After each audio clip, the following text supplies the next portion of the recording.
Hello. We're back streaming 5 p.m. on a Sunday. It's so nice. Yeah. We're again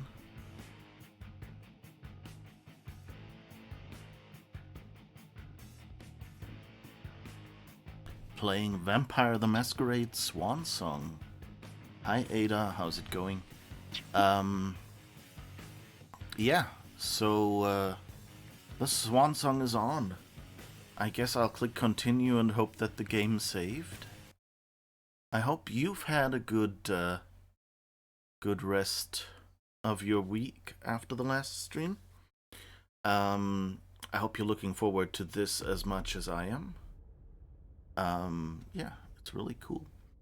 Um, oh, by the way, short announcement in my own matters is it's fine.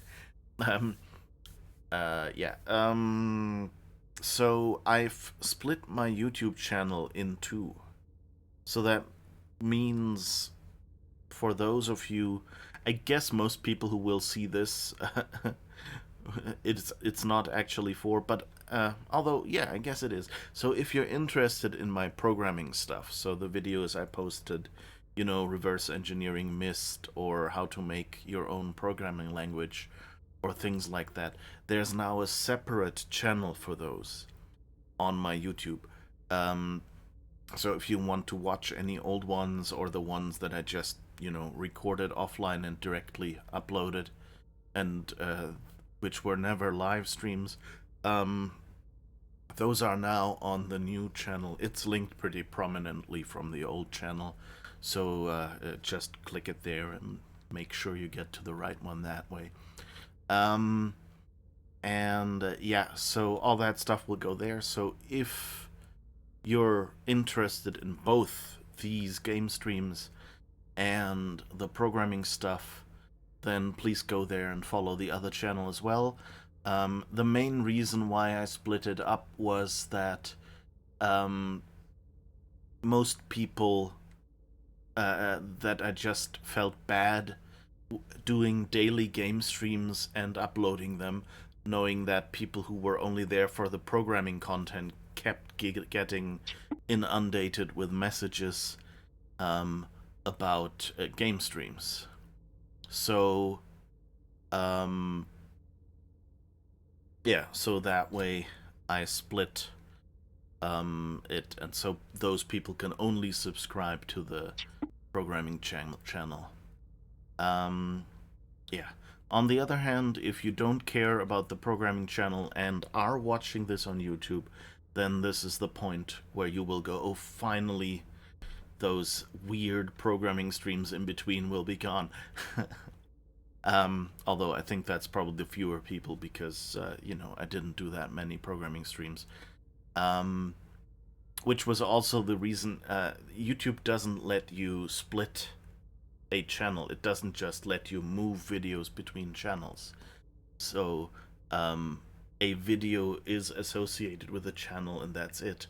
So if you want to move them to another channel, the only thing you can do is create that other channel and upload them again. So, yeah, that's a bit annoying and took some time getting all that stuff back up there.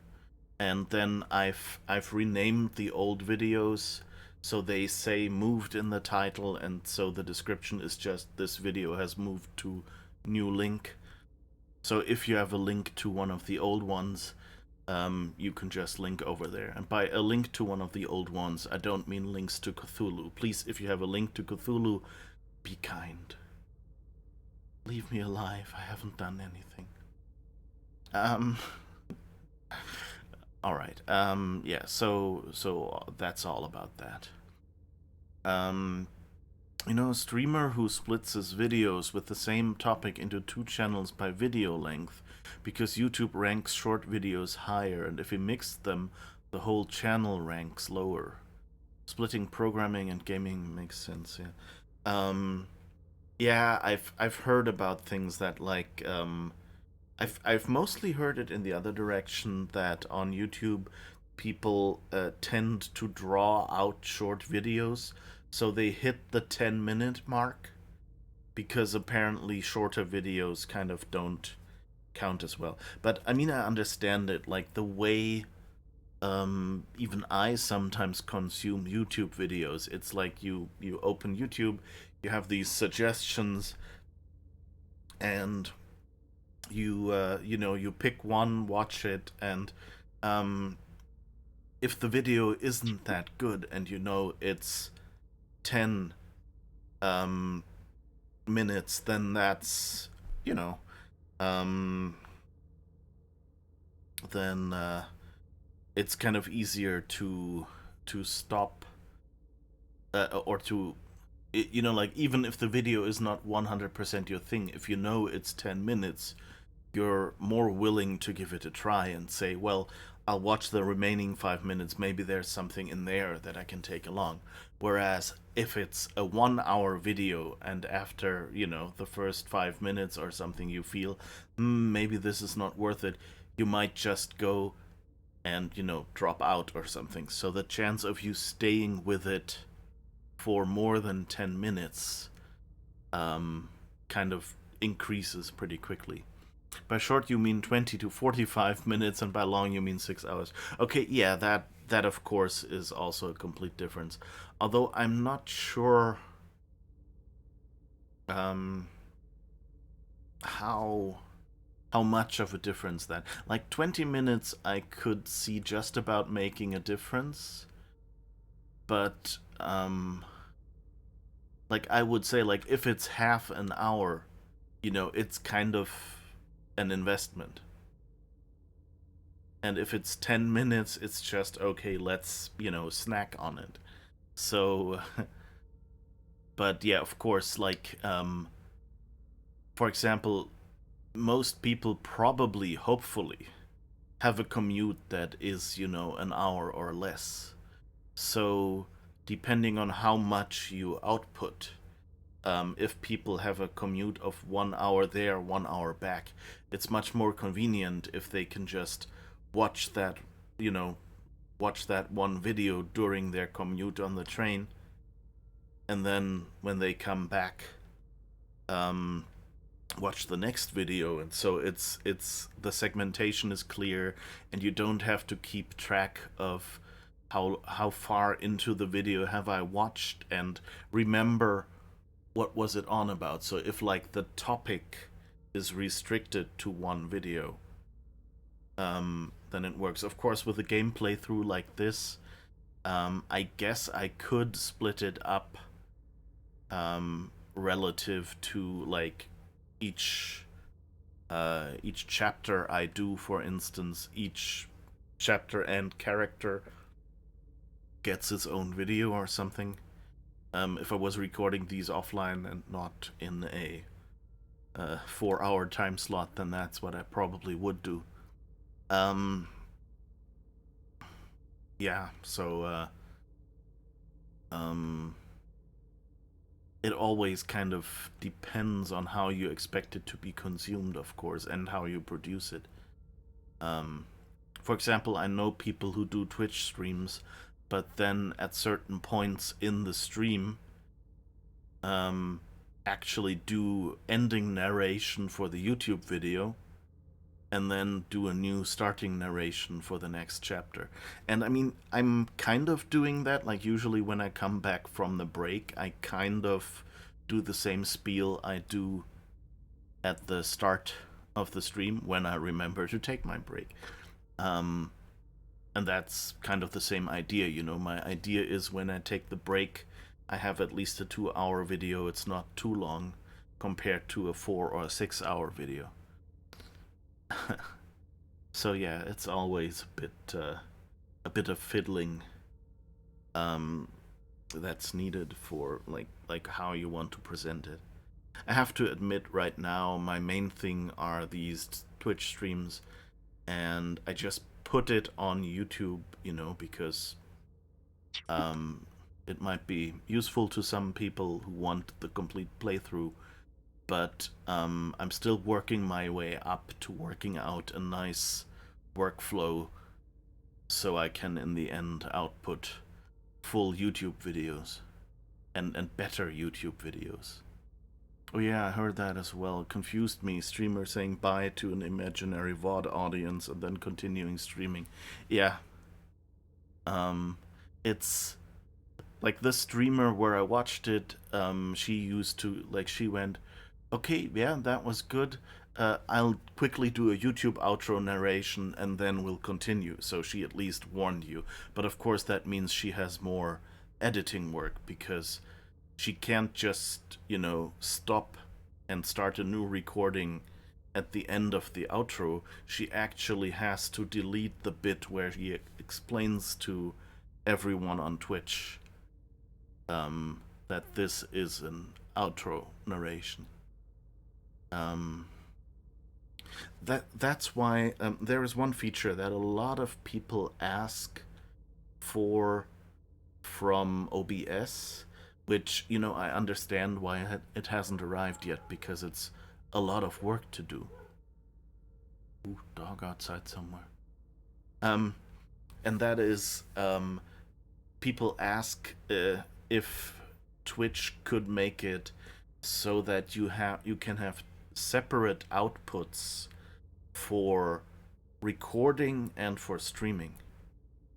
And of course that would be great in a case like that because, for example, you could put like a Twitch specific badge and a YouTube specific badge on a stream, or you could put like little mini games or something at the bottom of the stream, but keep them out of the recording for the actual YouTube video and things like that. But also, of course, what you could do is you could show an overlay while you're doing such an outro.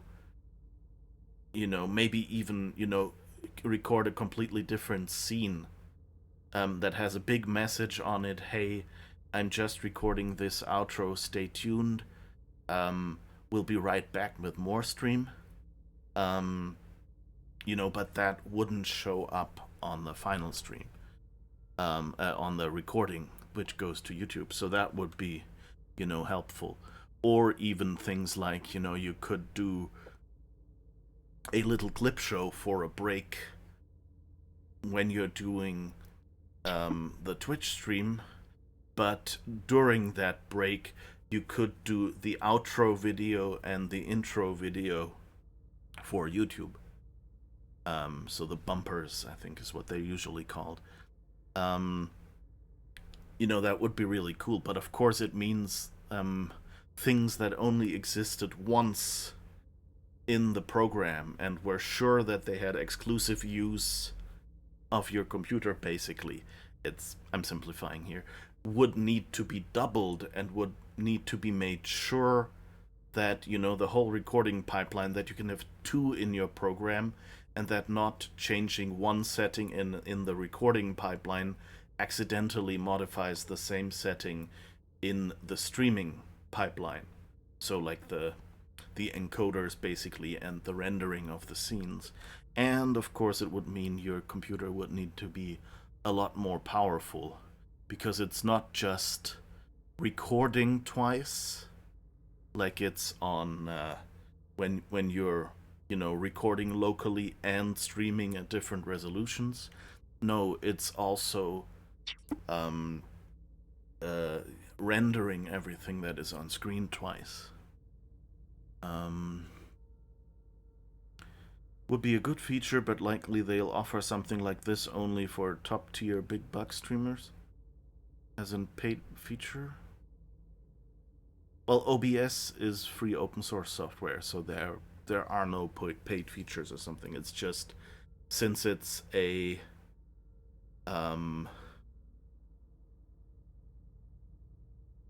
I think the subtitles were just really interesting nonsense just now. Okay, yeah, they are.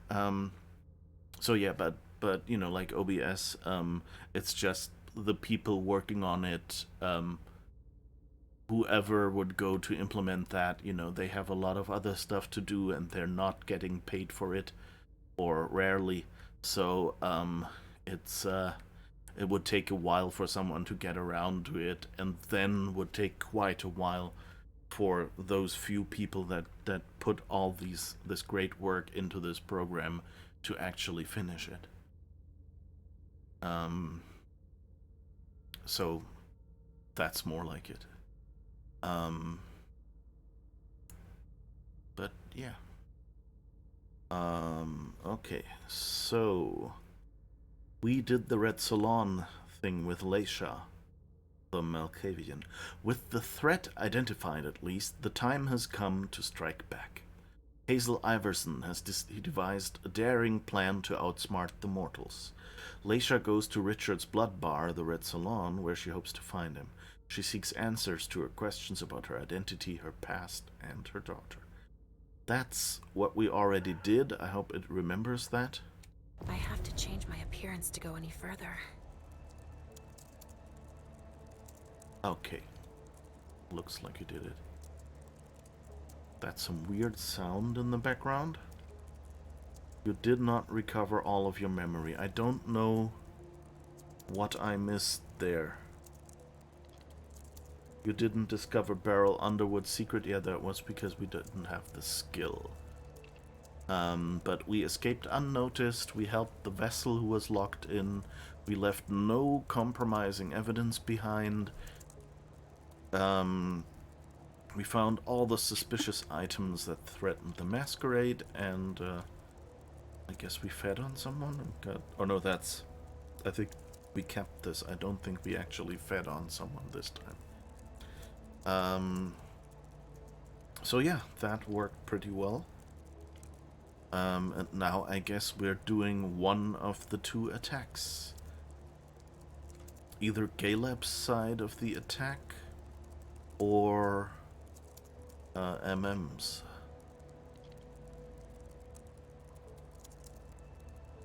So, by the way, we've had some interesting revelations in the last game. And while uploading the clips and checking that I've put the right one in the right order and things like that, I rewatched a few bits of previous streams and realized that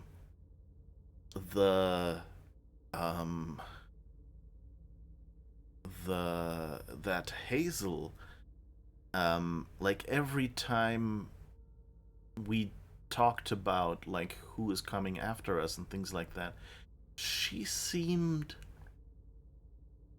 like a lot of the time she said like, oh, don't concern yourself with that. And we also saw that Richard, what was his name? Anyway, so the doctor, that he seemed to be in league with the human attackers. And now there's several ways this could go. And like my main impression at first was, okay, yeah, Richard has signed on with the enemy, and he is, you know, he's kind of hoping to use them to, you know, gain some advantage, some power, some something. You know, maybe he's hoping that if he gives his results of his research to the humans, that they will, you know, make figure out a way for vampires to be able to live without having to bite humans, or something like that, you know. And that's why he thinks he needs the humans, because if he tells them now, I can do this, then maybe they'll leave him and his friends alone and only go after some others. Something like that. On the other hand, Hazel seemed, you know, to be surprisingly uninterested in taking down certain other people involved there. So she said that to Caleb at the point. So she told him, "Hey, I'm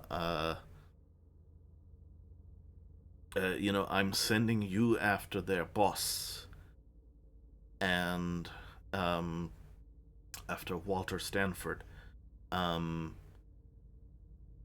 and so I'm wondering if she was just not interested in going after anyone else because that's what Emem is about to take care of. Or if that's maybe related to Richard, if maybe she doesn't trust anyone with the full story. And so MM gets a bit, Caleb gets a bit, Leisha gets a bit. And I think Caleb was basically told, you're going in there alone, and don't worry, we'll have a distraction. But he's not being told, so that I guess he can't tell if he's caught or something. And Emem is told, arrange for the distraction, get us some anarch cannon fodder. But I don't think she knows that Caleb will be going there and attacking the boss. So it could just be that it was related to that. But it could also be that those two both, that the distraction each one is arranging for the other, basically, is not. Oh, and I think MM is supposed to also go after the data that the DAS have. So, and kind of basically, MM has been told, you go after the data, but you need a distraction, which are the anarchs. And Caleb has been told, you go after the boss, you'll have a distraction, not more closely described. So that is probably on one hand the anarchs, and on the other hand, if MM gets caught, then that's a distraction for him too, or something. But at least he doesn't know about that part, and she doesn't know about the other part. So it's, I guess no one can tell. I'm repeating myself here. But that would be. But now, what if Richard has been planted with the DAS? What if that's basically how they know where they are? So that would be a good way to that we only see the slice of the world that these three people see, but Richard has some other thing to do that will surprise us. Or, of course, he could be a traitor. And my guess is that that's intentionally this vague, so that we will have to find that out investigatively during our mission. Who can we trust? Who do you serve?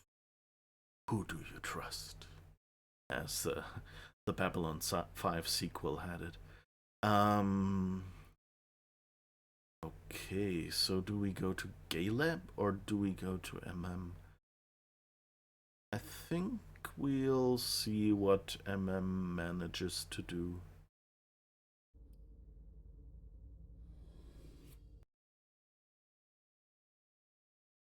But this will get interesting.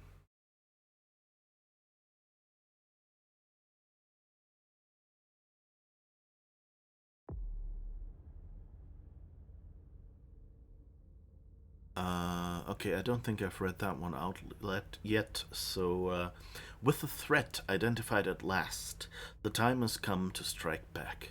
Hazel Iverson has devised a daring plan to outsmart the mortals. MM is sent to parley with the Boston Anarchs in order to negotiate a false alliance.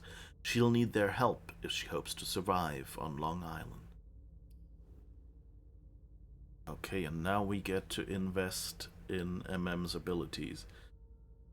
And we'll also have to remember that the next time we get to level up as Leisha, we give her that ability to impersonate someone.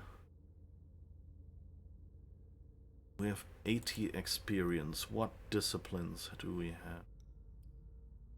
Celerity, fleetness. In certain situations allows you to slow down the environment around the character. Celerity interactions like pickpocket are available in this state. The hunger cost depends on your celerity rating and the difficulty of the interaction. That's 100. We don't have that. 70. 95. We can't get any of these. Blink generates one less thirst. Premonition. Auspec's vision reveals premonitions. These offer the vision of a potential future event.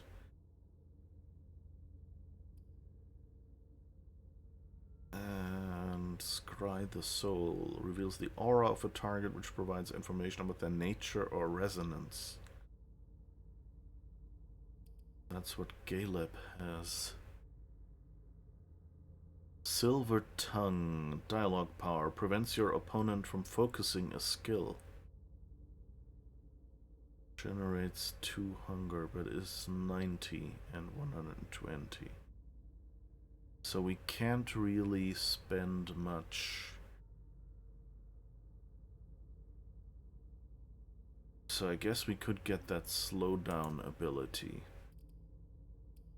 Or we could go more into attributes.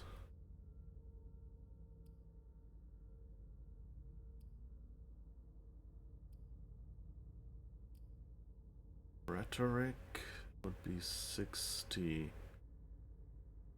Identify and react to social conventions with ease. Persuasion and psychology.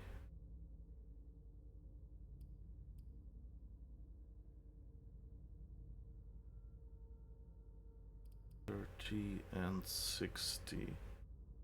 That would be 90, so can only do one of these.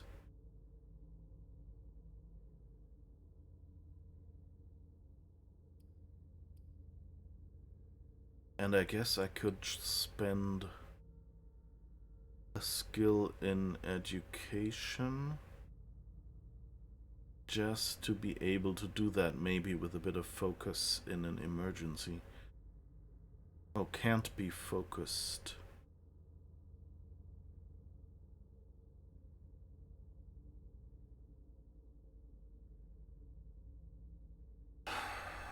But I think I'll do it anyway. So, do 1 education. 30 in psychology, which is kind of the same as persuasion. And then we have 40 left. So we can spend 25 on this one. And we still have 15. So maybe go into security as well.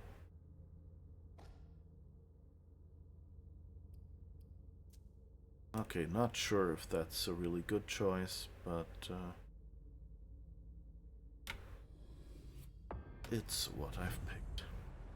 I have to say, this game feels, I guess... Ooh, cutscene. I'll shut up. Lewis, over here. Hey, Saul. Took you long enough.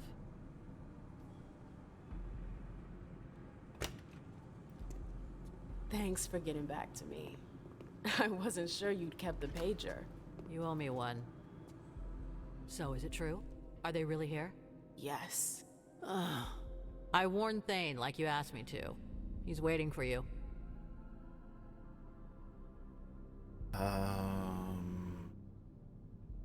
Yeah, what I wanted to say in the Outer Worlds, I don't know if it's just that here the game tells you more when you can't do something because of, skills.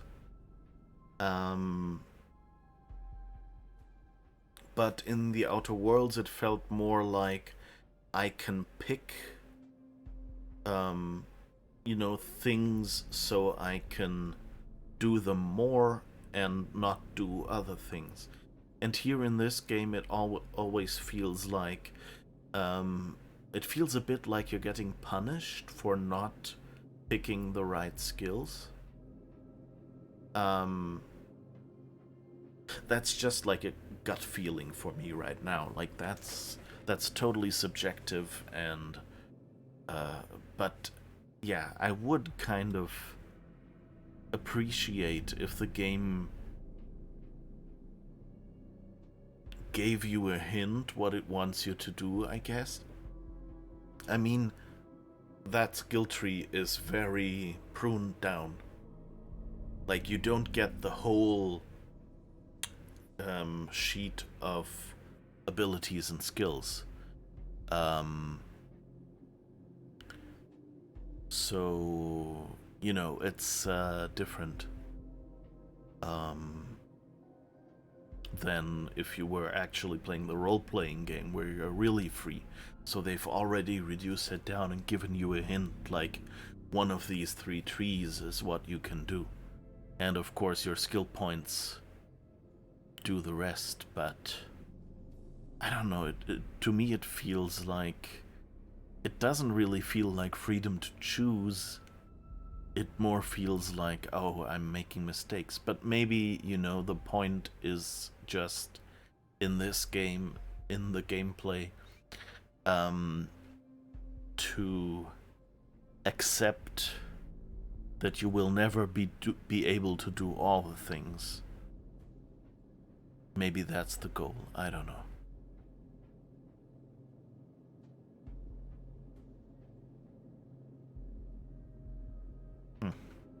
I think I have a slight delay in the camera or something.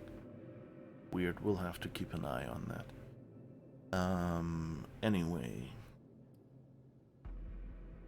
I guess let's just ask some questions.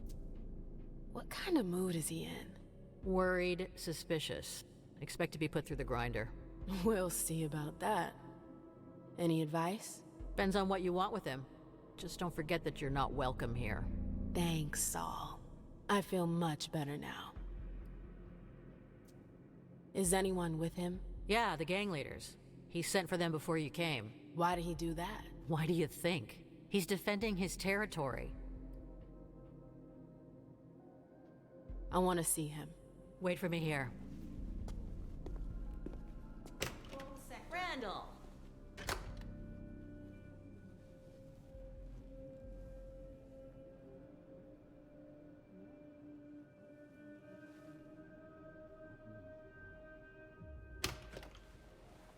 Okay, you can go in.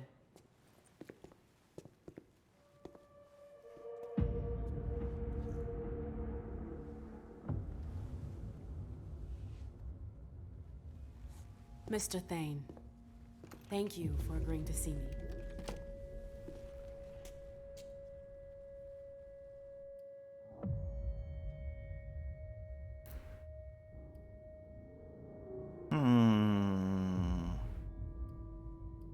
It doesn't impress me. Well, we're, what is it? More flies with honey than with, or was it with sugar? So I don't think he doesn't impress me is the right thing to say here. On the other hand, I don't want to hurt him depending on how she'll say that. This could mean, I don't want to have to hurt you, but I will. But I think I'll go for that. Heck, if we screw up, we screw up. That's how this game is supposed to go, I guess. I'm not your enemy. You don't need that. I thought you worked for Iverson. Yeah, but Then I'm going to keep that with me. Saul told me about the SI. I got the message. Iverson didn't need to send one of her lackeys after me. that's not why Hazel sent me. Then why are you here? To ask for your help. The SI in Boston. Nobody saw it coming, and it's a real threat. But Hazel has a plan to get us out of this mess. Us? Since when is there an us?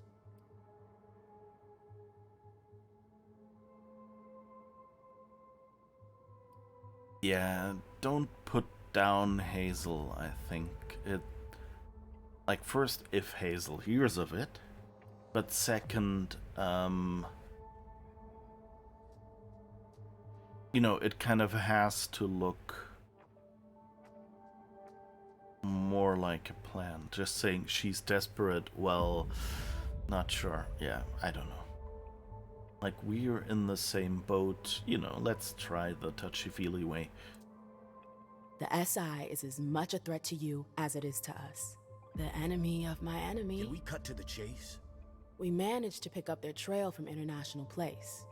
We know where they're hiding. They've got a base here? Yeah, on Long Island. They're more prepared than we thought.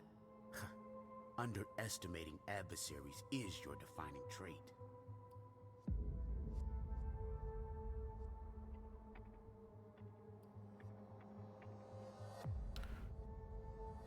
It it still annoys me a little that they did the whole, you know, if there's a conversation like this, the whole how far away is this other character shouldn't really factor into the voice volume. So it's always like, if the camera is on her, he is like soft and behind us. And that's the wrong sound level, you know. Conversations are about, you know, us getting all the information, and the camera perspectives are picked by the game. So that took me out at the moment, sorry. Situation is worrisome. No, let's say we've still got a chance. But we might have a fighting chance. What? The beating you guys took wasn't enough? The prince may be a lot of things, but she's no coward. She won't give up without a fight. As arrogant as ever. At least she's got ideas. Not everyone can say the same. So what's her brilliant plan? She wants us to cover our tracks. Destroy everything they've got on us to buy us some time. How? By sending someone over there to damage their system. Me, actually. And you agreed. Of course I did. I'd do anything to save Boston. Then you're even dumber than I thought. I don't see how your little operation concerns us. I need a diversion. Something big. An assault. You want to use us. I want your help. The court will be there too. Think about it. A joint attack tonight. Just long enough to wipe everything they've got on us. No, it's out of the question. Sir. We didn't leave the cam to better serve the prince. Let Iverson play her own hand. If she wants to throw herself on the pyre, that's her problem. Saris, tell everyone to come back. We're bringing in the patrols. Okay.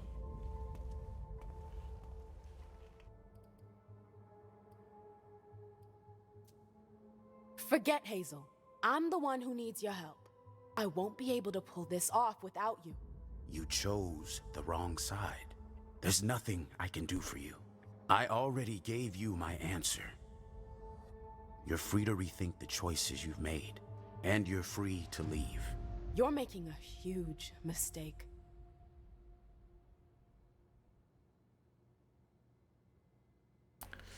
I wonder. God damn it. I warned you. I can't just leave like that. We've got to be able to make him change his mind. I've already done my part. Saul, please.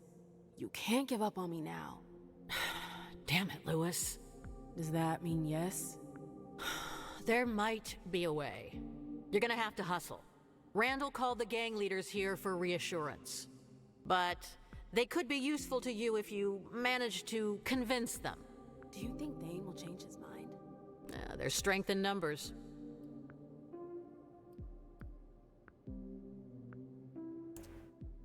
You're the head of a coterie too.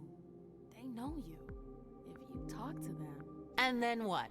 I've already risked my neck for you. I get it.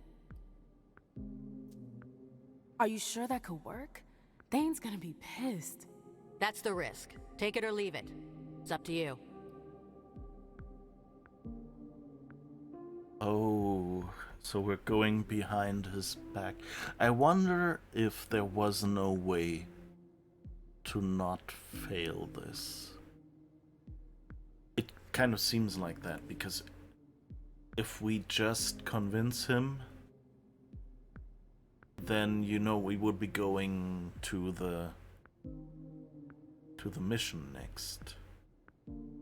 I guess maybe the difference is between, you know, does she say, hey, you need to convince the others, and they will force him?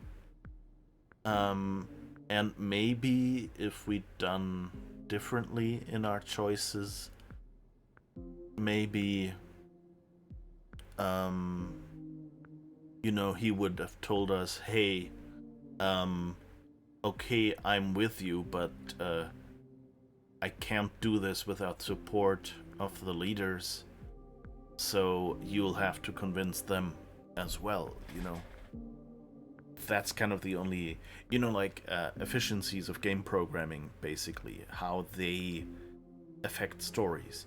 If you design a whole bunch of puzzles and locations, it's, if one location is only used when you make one choice, and the other choice needs a completely different location, then what basically happens is that you have a 50%, you know, like only 50% of your players will actually see one of these locations. So what you often do is you design the game so that no matter, or you design the plot in the game, so no matter what your choices, you end up in the same locations and doing the same puzzles, just for different reasons. Or at least, you know, it's small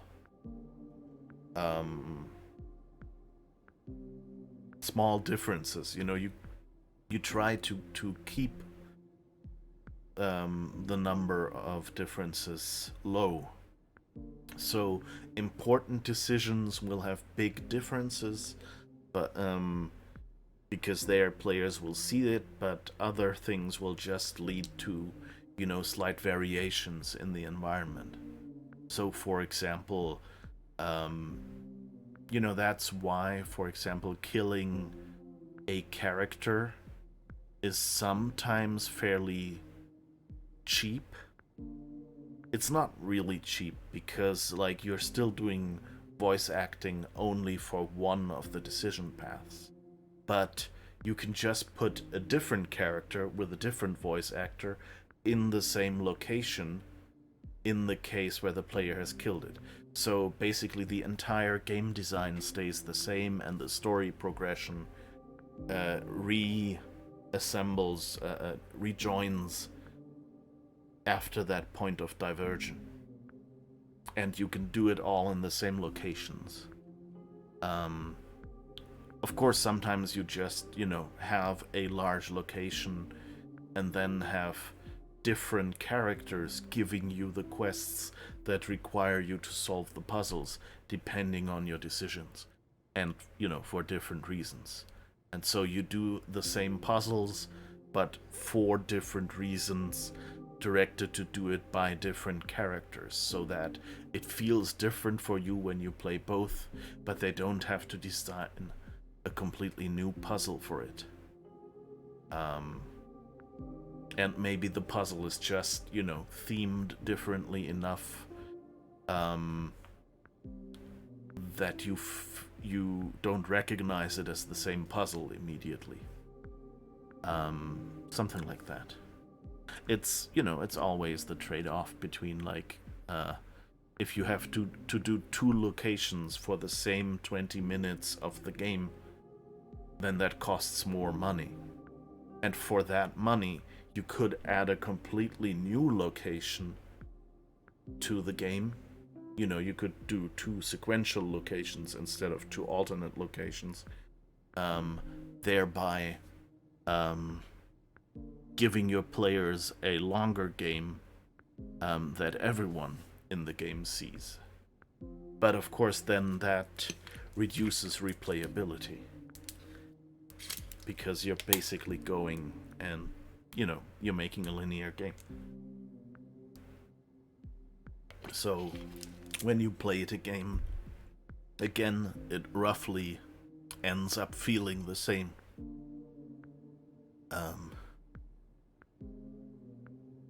And I mean, sometimes they even, you know, use the same voice actors. Like, just maybe, you know, pitch down the recording a little bit or something, so it's not quite as obvious. And, you know, with a different model, you know, like, everything has a different cost in a game. Like, designing one complete character is rather, you know, has a certain cost. Designing a group of characters, like with exchangeable parts, so basically a character builder, where you can have, like, you can vary a little bit the facial width and, you know, eye color, skin color, you know, add a whatever that is called, spot in the face or whatever, you know, putting on different lipstick, that kind of thing, bigger or smaller ears. Those are things that if you design for it, then such a group of characters is of course more expensive than a single character, but it's cheaper if you have a group of characters with variations that let you make 5 different characters from it, which kind of look similar. That's cheaper because of parts reuse than making 5 completely different characters. And so you can go and say, design, like, have a bunch of secondary characters that can be killed in certain locations, and just switch in a different character also made with the character designer. And then that way, you know, it's cheaper. And if you pitch down the voice a little, since the character looks substantially different from the other character that should be in the place, you know, it's a cheaper way of having an obvious result to a decision. But of course, you know, when you play through the second, you might realize, well, saying the exact same dialogue, it's just a different person. So, but that means you can, for example, have all the barks that the character would say, you know, like, leave me alone, I don't have anything more to say to you, or something, like when you've exhausted all their dialogue, things like that, or sounds, you know, like reaction sounds when you bump into them, or whatever the game might have. Those you can reuse for both characters, and then only the voice lines that actually mention motivations can be ones that are specifically recorded for one path or another. And, you know, that just makes it cheaper. No Man's Sky is perfect at that. Millions of NPCs made up of parts for any role. Yeah, it's... You know, you can tell the difference. Like, if you look at a game like Star Wars The Old Republic, so there is the character builder, and that's actually the same character builder that you use to create your own character. And the game designers, same by in Star Trek Online, just because I've played those games a lot. They have their character builder for the player character, and they also use it for most in-game characters. And so things look slightly samey because there's only so many variations, you know? Like Star Wars The Old Republic has 4 body types, and then, you know, like 20 hairstyles and 10 skin colors and things, so, and you just can only do that many combinations, and then of course you can put on them different armor. And they do have some armor that they've designed only for use by NPCs that you actually can't get as a player character. So at least in that way, they sometimes look recognizably different. In Star Trek Online, they actually have a full variant character builder, so you can kind of, you know, you could just say the upper body should be this long, or the belly should be really big or really small and things like that. So you have a lot more flexibility in variations, but it's also really easy to make something that looks freakish. And so they use those, but it means they look kind of all the same because they're, you know, limited genetics, basically. And so when, for example, in Star Trek Online, they bring in a character from the actual TV show, then that character, you know, gets a body built from the character builder, but they build a completely new head for them. And, you know, the head is, like the characters here, is a slight caricature, so that you can actually you actually see the characteristic elements of the actor's face even in the small character, you know.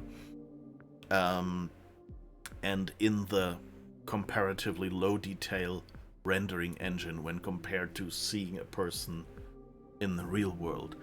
And so, you know, there's all this so you can tell the difference, and that's why often for big story relevant characters, games have a custom design, but for every other character they have a reusable design, just the character creator. And that's one way, you know, to have a game interesting but not have to pay too much money on creating characters that will only be seen in one story path, for instance. And I mean, you see that in some games, like usually after you've had the choice to kill a character or not, in many games that character will just stop figuring into the story much anyway. You know, like in, for example, in Star Wars The Old Republic, it's a bit special because there are situations in which your companions can get killed. So you can decide, sometimes you have to decide between one of 2 companions you have, and sometimes it's actually more that you can decide to, you know, like do a good action or save your character, in which case it's a selfish action, basically.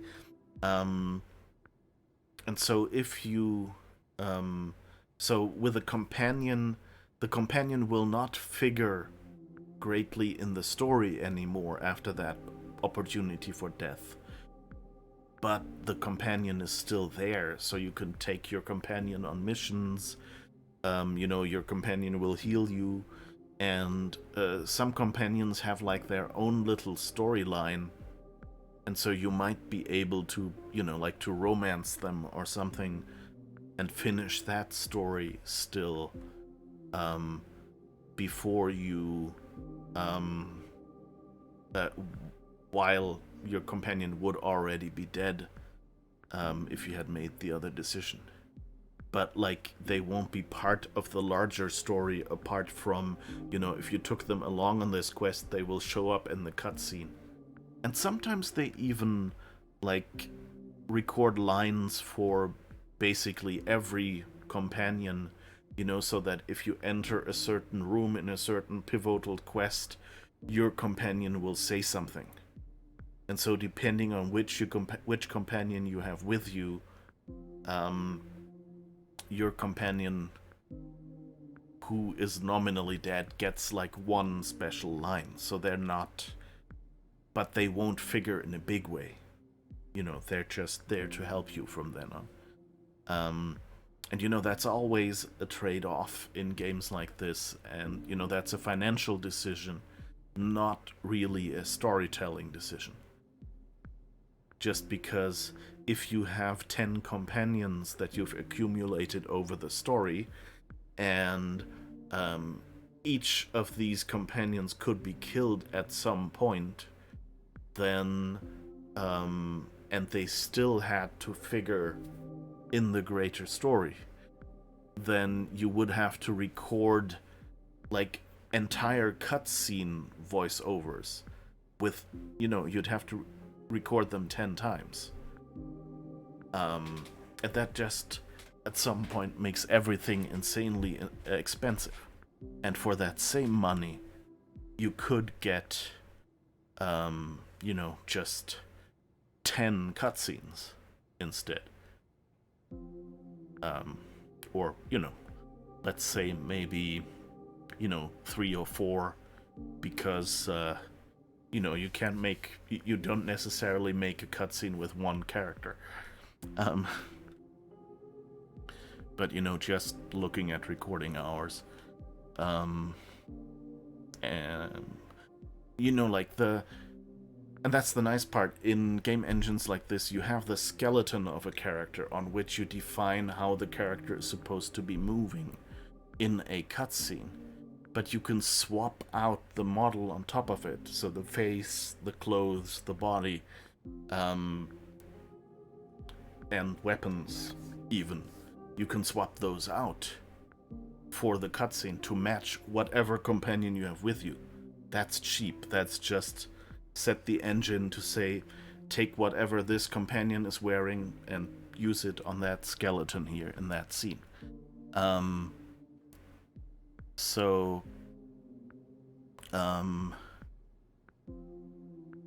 Yeah, so that's something they can keep doing without having to spend any special money. But the point is that it gets expensive if they then need to record different voiceover. So either you end up making the decision between two nearly identical characters, for example, between two characters voiced by the same voice actor. So maybe the difference is only, do you take the robot with you or the human voiced by the same voice actor, and then the difference is that the robot will have an effect on the actor's voice. And so you only need one recording session. But then, of course, the robot, in most cases, will not behave especially robotic. The voice actor has to keep the voice acting generic enough that the human, you know, might have to be a little more stiff, and the robot might have to be a little more fluid to kind of make a compromise so it sounds right for both the robot and the human, or something like that. So yeah, it's always difficult to try to optimize these things for, you know, not being too much work. Alright, let's continue this, I guess. Alright. Let's say for a second I want to try. Who are they? Ceres and Rafa. She's in charge of the domain's militia. He heads up a group of hackers. You'll find them inside. If I manage to pull this off, are you with me? That's my condition. I can't go up against Randall alone. It'd be too risky. Thanks. I owe you one. You already do. sentencing her to final death. Damn it. Yeah. Hazel is really using us. It's locked. Nightbird. Gravy Crive Production. David Carrot. It sadly... here's a tagline. I was just about to say... Oh, that's it. I was hoping that it would tell you what the movie is about. But the tagline is just, he went away, but now he is back. I mean, it looks like, I don't know, some action movie, possibly, spy show or something. You only see him in silhouette and with dark glasses or something. They seem to be slightly red in an otherwise black and white picture. And he has a silenced gun. So, usually, someone who is attacked does not have a silenced gun. They're just interested in fighting back. So, does that make that movie character an assassin, I guess? Because that's really the only people who need a silenced gun, is the people who need to make it into a room and kill someone without being caught. Pretty little flower, when death is not the end.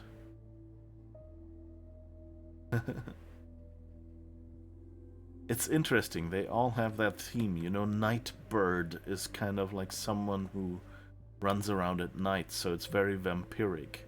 And the flower here, when death is not the end. Fatal drive is right. Sensual, dangerous. Alright.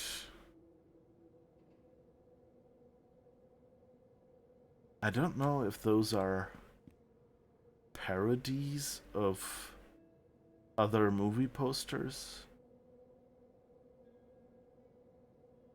I mean, there's enough, generic racing movie X, but I wonder... I think I'm alone now.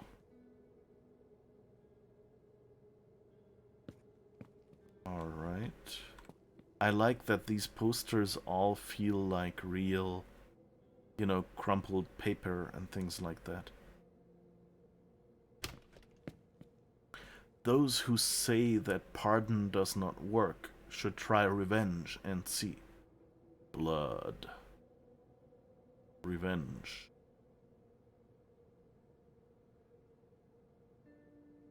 Okay. I guess that kind of goes in the same drawer as the Nightbird kind of action movie. Interesting.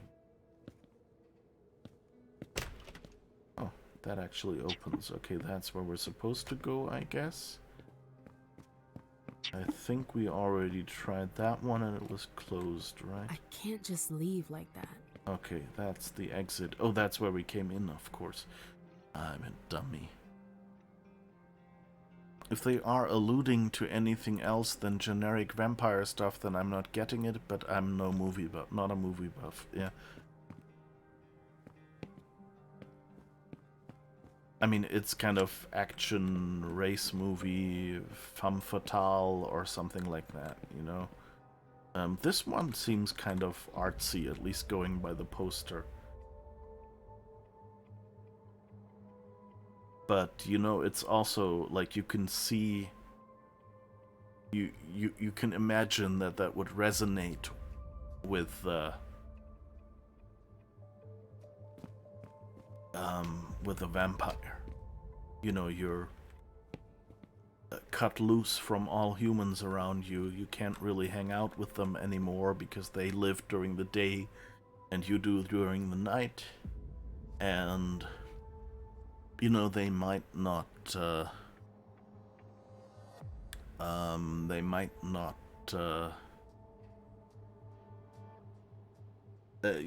you might expose yourself by hanging out with them too long, you know.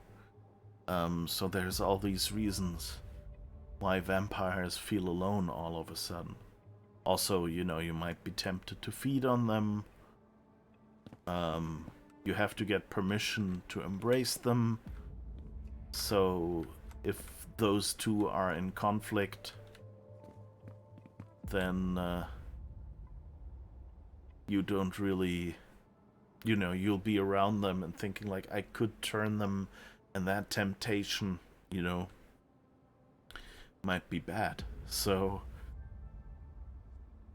there's a lot of stuff that makes a vampire alone. So, Well, it's a far cry from the glitz and glamour of the court.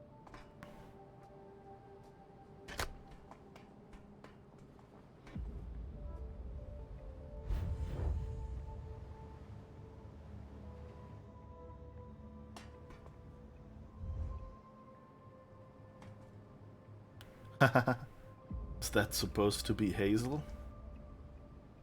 A raccoon with a crown?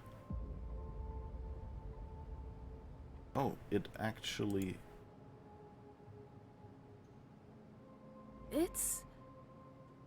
The size is impressive. We don't have enough education. So maybe I should have spec'd into that. At least it gives us more background. Oh, and that's some old black and white movie they're playing. Is it anything I know?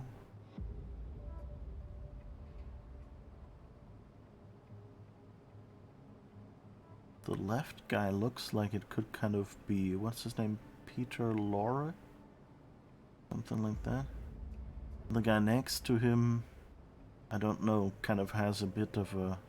I don't think it's him. I think he has too well-defined a jaw, but he kind of reminds me a bit of Roger Moore in his younger days. Doesn't ring a bell, though. But yeah, I think there's a lot of cinephiles in this.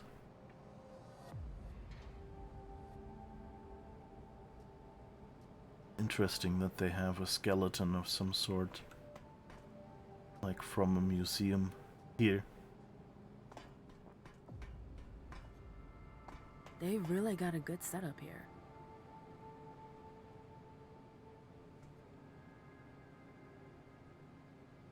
Boxing club.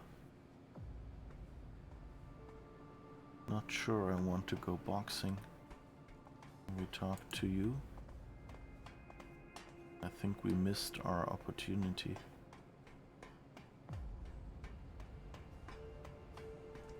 Oh, hey.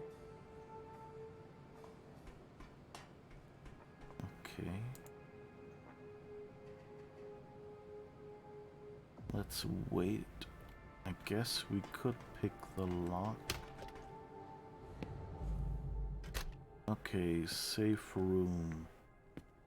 Or I can...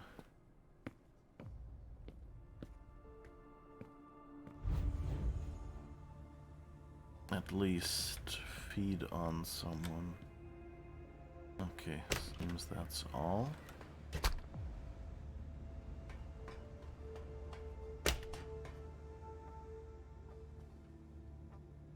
That must be the Baron's office. Oh. Don't think we should be caught in here. Dear Mr. Thane, I reached out to my friend who works with antique dealers again, and the answer was negative. Ceres was right. It's far too risky. The police are monitoring public and private collections all over the country, and potential buyers are too nervous to take a chance. Even those who are used to dealing in contraband would rather look the other way. It's really too bad. A specimen of this type that's so complete must be worth a fortune. It would be best to wait for a few years and sell it off quietly, even selling it piece by piece if we have to. But considering the buzz caused by Tanya's heist, I doubt we'll ever find a trustworthy buyer, the kind that won't turn us into the cops. If we can't make a profit off this old thing, maybe we could exhibit it. I've seen it up close, and it's really a beautiful dinosaur. It's impressive. I'm sure it would be a hit at future group gatherings. If you have any questions, just let me know, Vinny. Okay, so they're looking for someone to buy an old skeleton. So that might be one way to maybe get someone on our side if we can say, hey, we'll buy it and, I don't know, put it in some museum the Camarilla owns.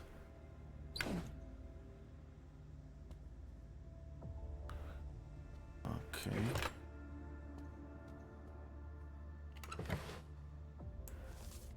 Allies and supporters. Lucio. Lucio is as slippery as an eel. His ambitions will probably turn against me one day, but he's still loyal to us. Ceres has already had several run-ins with his guys, who sometimes mess a little too much with the masquerade. Other than that, Lucio's clean. His coterie is based in Roxbury. Yes, I have a question. Which dinosaur? The, I don't know, plesiosaur or something out there hanging around?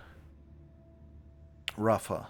Rafa is pragmatic, which is why he sticks with me. He doesn't really like me, but he understands my strength. Even if it's never out of the kindness of his heart, his guys have already given us a hand now and again. Equipment, connections, security. His coterie moves around on the river. I don't know if they have fixed hideouts in town. Saul, dead ferals. Saul may be mobile and very independent, but she's always been there when I called. She's attached to her group and will inevitably choose her crew before us. Her crew is mostly ferals. They roam all over the state and have a hideout in Dorchester. Woman. Woman is the oldest anarch around. He's been through it all. The colonization of Boston, the King years, Iverson's rise. He's the head of a group of licks on the southern end of town. His age is a huge asset. His support would be a plus for our group. But Woman is also a proud old fool. He rejects my authority. But he's not violent. He just ignores me. New emissaries should be leaving soon to try and improve our relations. In the meantime, all is well. Okay. That kind of feels like I should take notes. Old and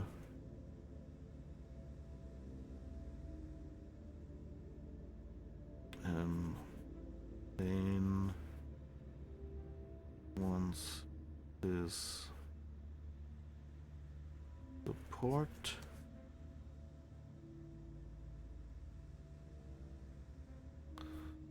Okay, Saul is our friend.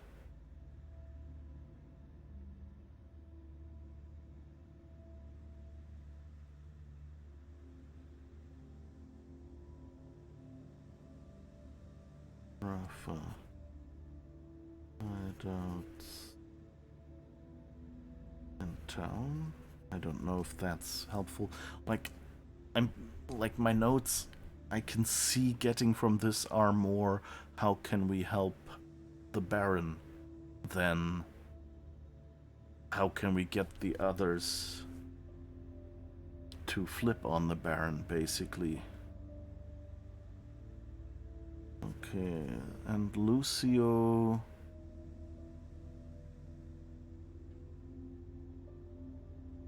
is against Ceres.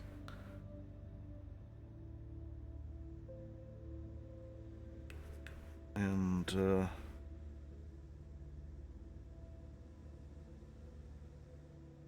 has masquerade problems.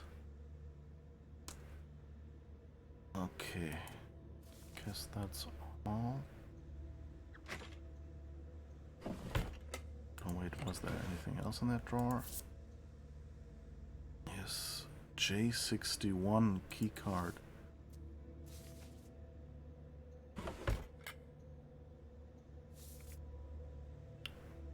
Dear Thane, my sire gave in to the beckoning, but I haven't. I'm still here and I'm watching you. I saw what you did. how quickly you jumped at the chance to seize his domain and set your dogs here. But this land doesn't belong to you. You're a thief, Randall. A parasite. And sooner or later you'll pay for what you've done to my blood. So, Job Carver is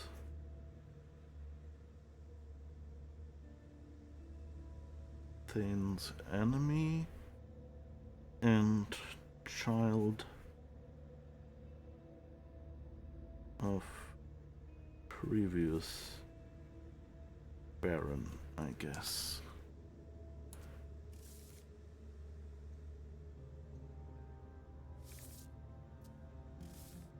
It's interesting.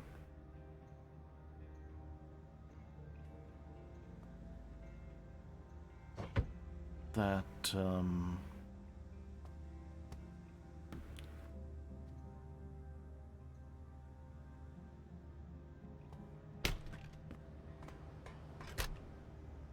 it's interesting. God, what I wanted to say. Well, I guess we can group up with Job, maybe if we find him here somewhere or one of his friends. Leave town. That's the safest bet.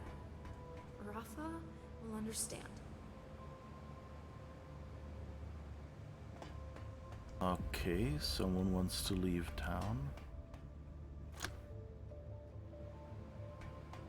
Okay. But you're with Rafa, apparently.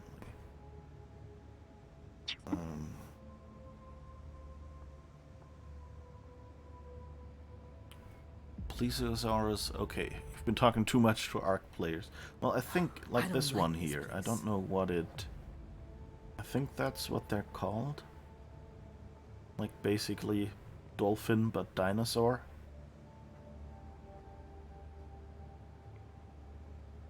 I don't know, I guess we could look up what it is.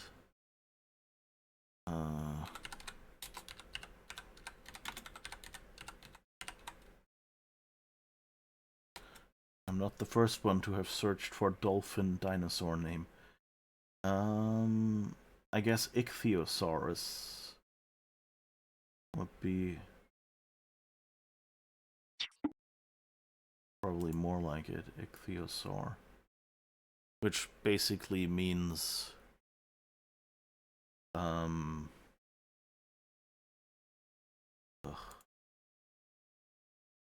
unclick all those cookie. It's not legitimate interest, it's tracking me. Bugger. I guess it could just be an ichthyosaur.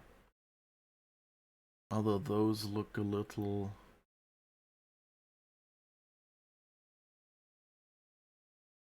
like they have a longer nose or something. Ophthalmosaurus, Shastasaurus. Well, one of those, you know. Onisaurus. Maybe we'll find out when we go downstairs. Let's see what a plesiosaur might be more like. Oh yeah, right. They have the long neck. You're right. Yeah, so that's probably not what it is. But you know, something in that direction. Ichthyosaur or something.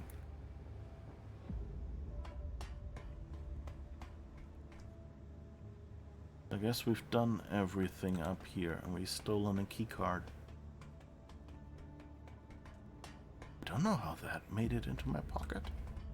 I'm sorry. Well, things have sure changed around here since last time. Dane's made himself at home. Seems like the Baron is becoming more influential. Wait a few years, and he'll have built himself a throne room. Can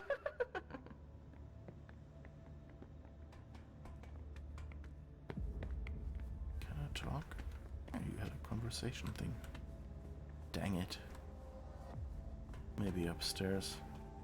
It's probably just... oh, hey, or something like that that she'll answer, but we'll see.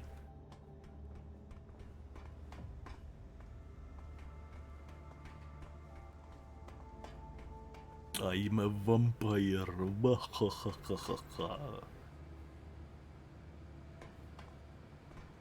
Sorry. I don't really want to talk right now. Especially not with a chick from the camp. Are you sure you're all right? No. I don't want to talk about it. It's personal. I guess. Ooh, that costs us 3.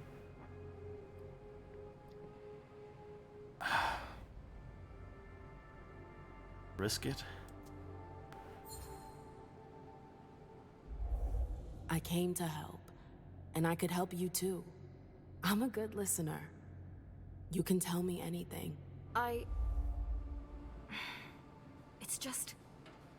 the SI. I have a family. Do you understand? My kids? Oh. How old are they? 8 and 12. I don't want to lose them.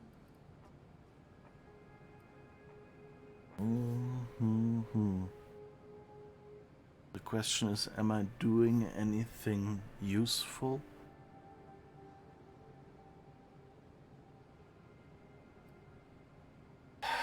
Here's the thing. If I knew more about this situation, but I don't think we had anyone named Kai here. Wait, but we had Rafa.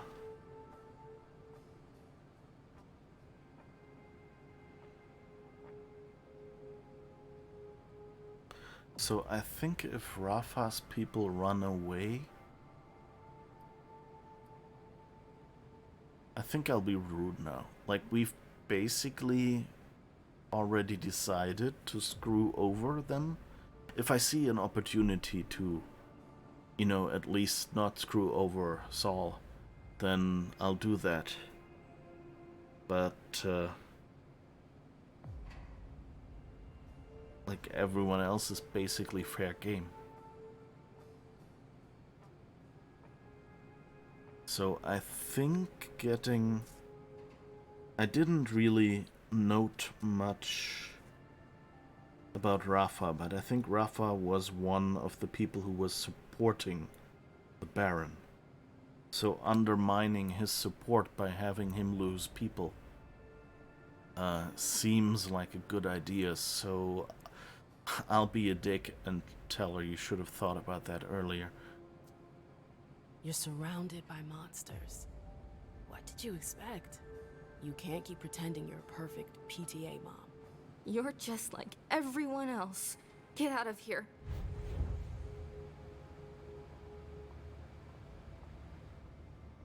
Okay, that maybe didn't quite have the effect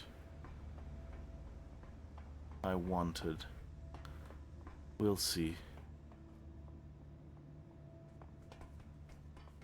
Okay.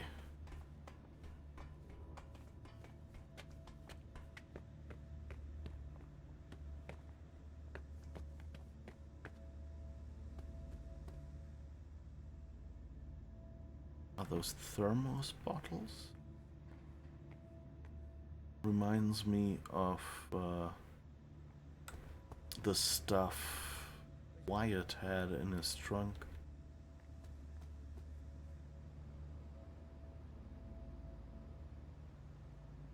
Okay, not really anything new, I think.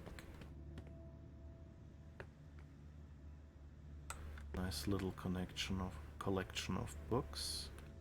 Oh, and that's... Is that a projector or a security camera? Looks like...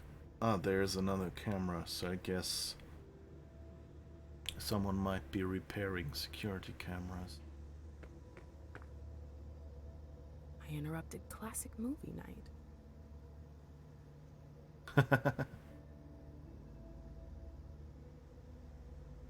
Is that Elvis? I guess... No.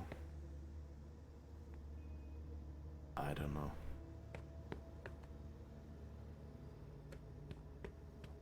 Okay. Okay, I guess I can't talk to anyone here. We shouldn't stay here.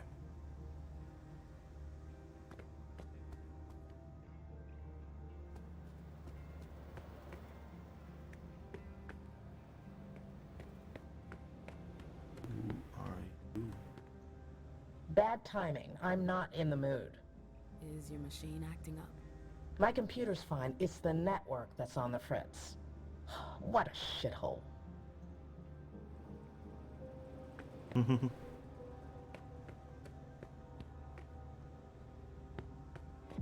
So the question is, can we take out or restore the network? I don't think we have the technology skill for that. Especially, I haven't had time to go hunting, and I'm on duty tonight. I don't give a shit. You should have eaten earlier. But I promise I won't damage her. Yardley will never know. Please, I need this. Wow. I warned you. Next time, it won't be your balls getting popped. It'll be your head. Shit! Fucking thin blood. Leave me alone.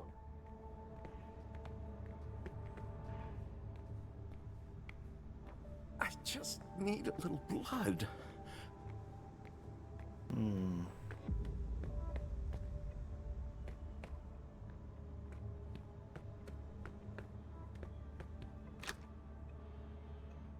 The lock must be on the other side. okay.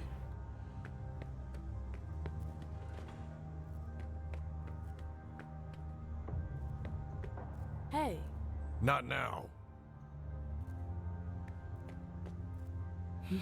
No, leave me alone. There's too much noise. Okay. What did he do? They have some cool graffitis at least. Ooh.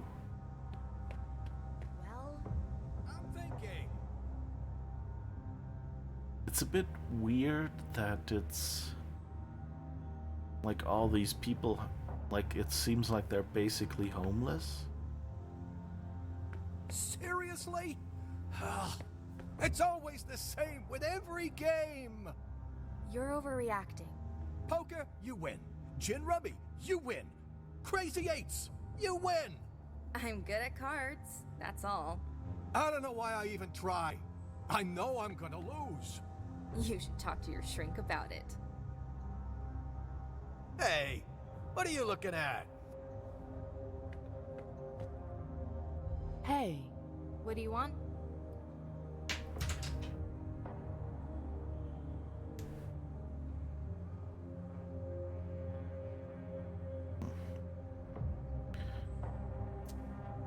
this whole domain, the warehouses, the docks, does it all belong to Thane? Yep. Seems awful big for just one guy. He's not alone. He's got us. And then there's Ceres' gang. Do they live here? That's one way to look at it. Thane shares the domain with them. That's generous of him. Logical is more like it. He keeps his friends close. Does Thane treat his retainers well? Well, Come on. It's just between you and me. it's just that we don't get to talk to him much. Never, actually. He ignores us most of the time. You've never spoken to him? No, we get our orders from Ceres. Thane, we're not allowed anywhere near him. I'll leave you to your game. Later.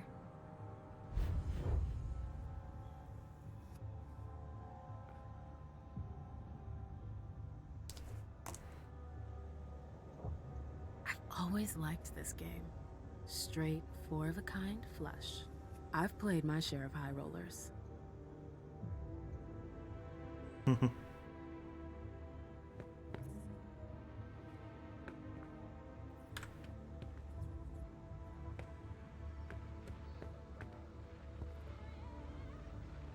Oh, that TV doesn't seem too happy.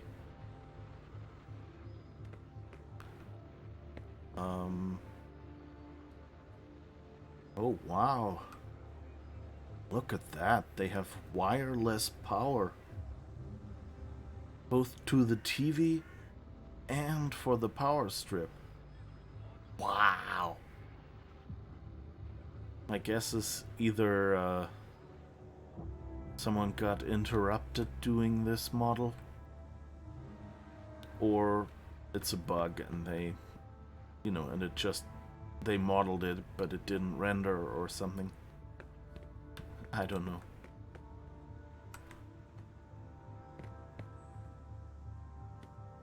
And by, got interrupted could always mean, well,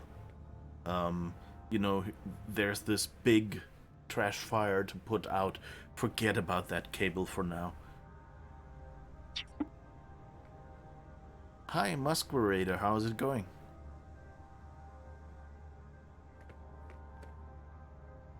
We're just talking to the, let's say to the poor vampires, to the ones that don't want to adhere to the law that are hanging out in this place. You've got some nerve coming around here. Hey, you're the one with the clubs in town, right?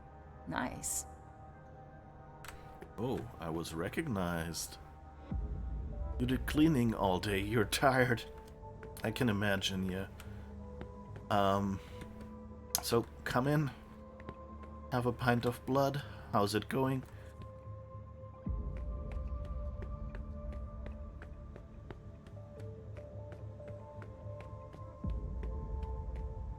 We're just being nosy. What the hell is this? Hey!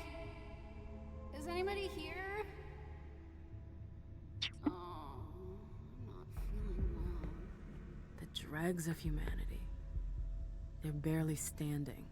I hope I won't have to feed on that. Well, I have bad news for you, but your hunger is at 7, so sooner or later. Pill bottle. Okay, what's that for? The name of the drug was replaced by numbers that are illegible.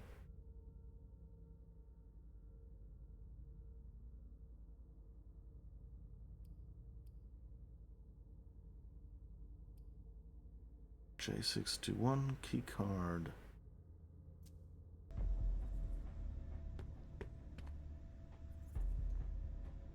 You'll take a rest, then you'll make a tea, then finally Fantasy 13. Sounds like fun. You bought the game but couldn't start yet. So Final Fantasy 13 or this game?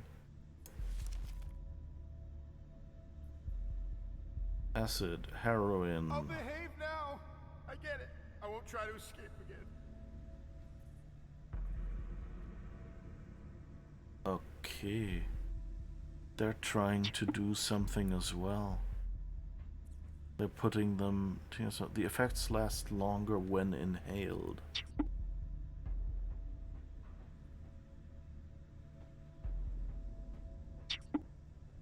About 16 hours. That subject replaced. Okay.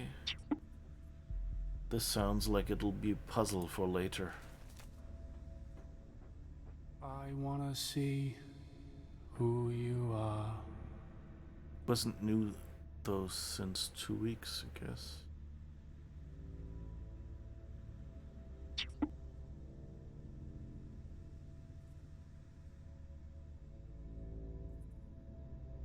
Something new to you. You never get sleep. Yeah, I think they're rolling that out slowly. Comes up. So it could be that it depends on what channel you're on.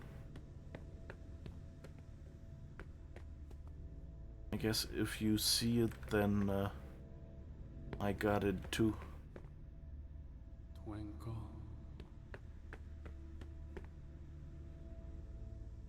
You don't sound too good. Twinkle, twinkle, little star, How I wonder. He's totally high.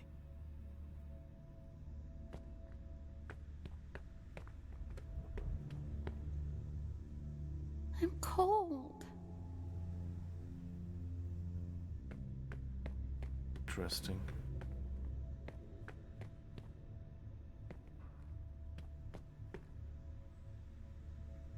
I mean, in general, the way vampires keep their humans doesn't seem to be the best, but this is different, even worse than what the Camarilla does. Oh, Cotopates again.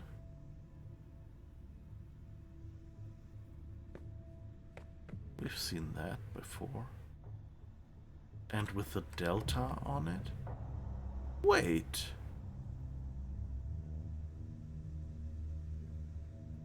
Are these vampires in storage?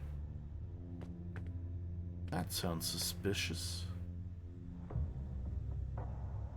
I wanna Like see the other boxes, the orange ones are just how we transported blood and stuff.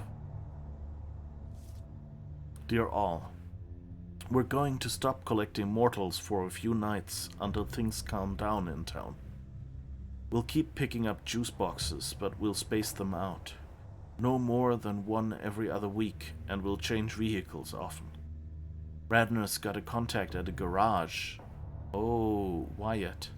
He'll be able to lend us a couple of cars. No more vans, they're too conspicuous. Stay on your guard.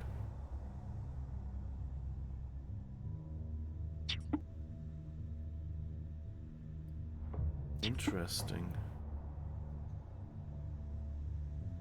But why do they have these delta boxes and counterparties on it?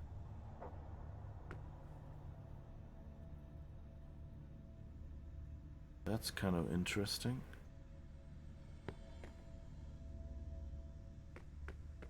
Can I link anywhere interesting? Doesn't like it. Huh.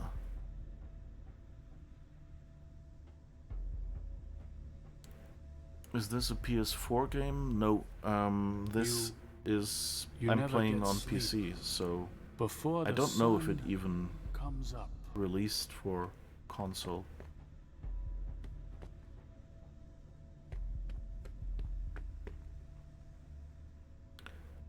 But okay, this is suspicious. Like I'm especially confused about this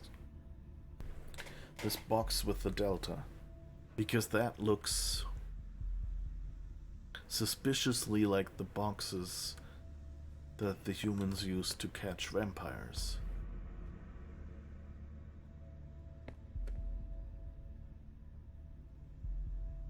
But I mean, it didn't say counterparties on it, but it did have the delta. Twinkle. And Cotopates was the Camarilla owned. Wasn't that associated with Beryl Underwood or someone?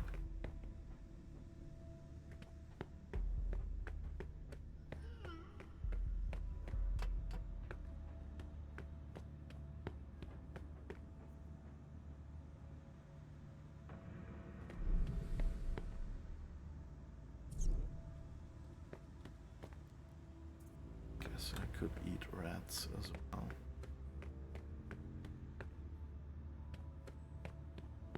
Oh.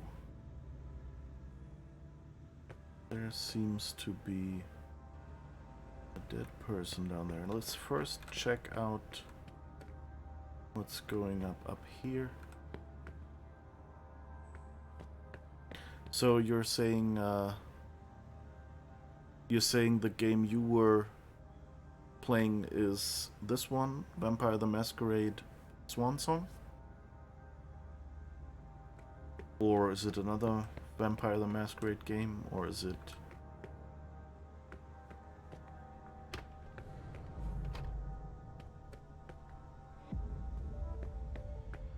Ah, okay. Another safe zone. That's nice.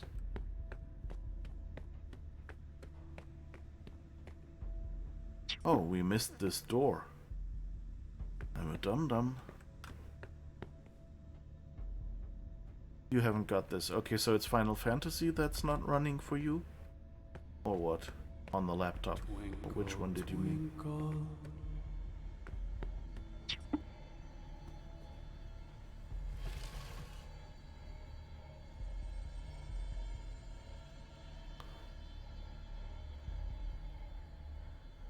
Shit.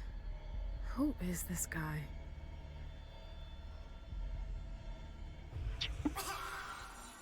Wonderful. It's done. Well, It's done. what about the contact? The girl was nervous at first, but it worked out. She said she'd contact you. Wonderful. So, we're good? For the blood, I mean.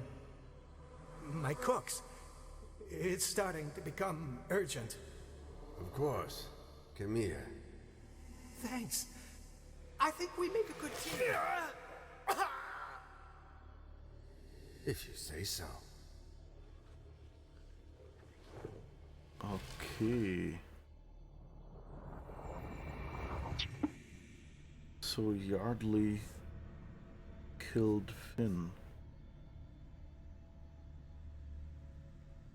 That might be useful info. And it was related to some blood. And he has cooks.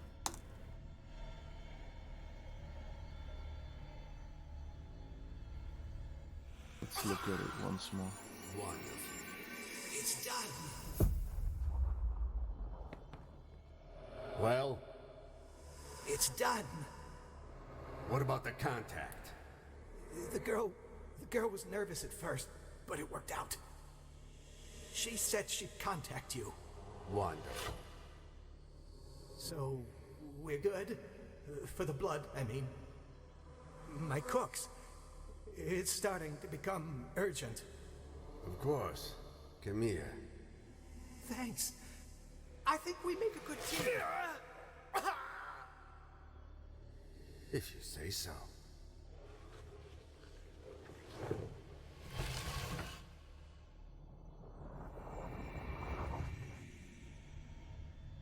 Alright. Still don't know what the start was, but at least we know that now.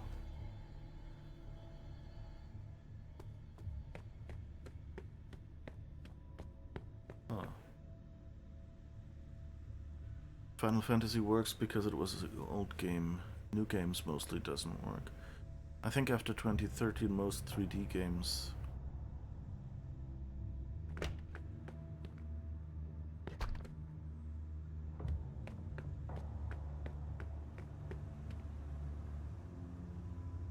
okay, yeah. Yeah, it's a bit sad. I wish it was easier to get a good gaming laptop. Because it's just like I'm used everything else to do it on a laptop. And it's really nice. You can just, you know, do everything. But like most games, you know, like you're about 2 or 3 years behind on games at the least, if you want to play on a laptop. And you know, it's nice to be able to sit out on the balcony and play in the sunlight and fresh air and stuff.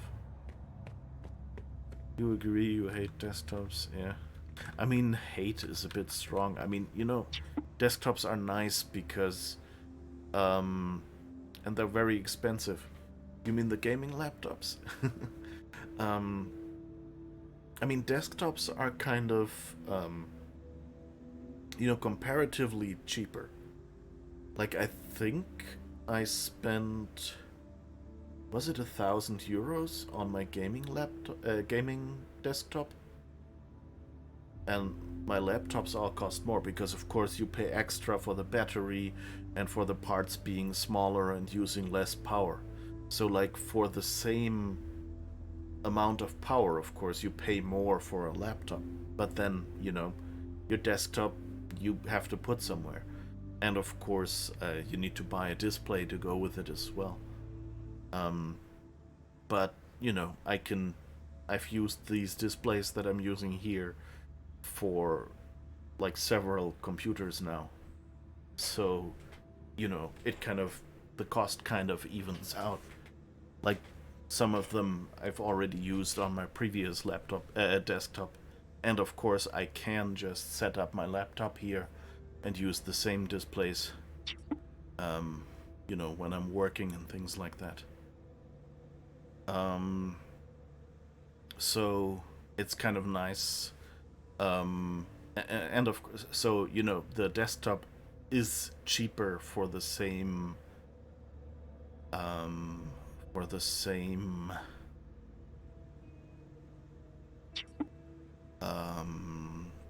for the same processing power, and of course it's easy to, you know, like when the disk is full, you could just open it up, put a second hard disk in, and that's it, you know. So upgrades are less expensive, whereas on a laptop, if you can open it at all, you have to take out the old hard disk and put in one that is larger than this one. So, you know, like hard disks go down in price over time, so the same size that I've already had in my laptop, if I get a second one of the same size, it will be cheaper. But if I have to replace it, then I actually have to get the next bigger size, and bigger sizes are usually more expensive, just because, you know, fewer people buy them. So it's always a bit easier to update a desktop. And you know, you can do things like your entire laptop is fine, but new games require a bigger graphics card, then you buy only a graphics card. And you can't do these parts updates with laptops most of the time. You want to buy an 11th generation i7 and MSI board, and you guess they're expensive. Yeah, this one isn't that old, so I still, you know, it still runs all the new games pretty well. Like, it's not RTX, it doesn't do the ray tracing stuff, but it was, you know, comparatively cheap for being a top-end graphics card. Hello, airplane. Okay, as long as I don't speak, the noise gate takes out the airplane. And now it's passed, so it's fine.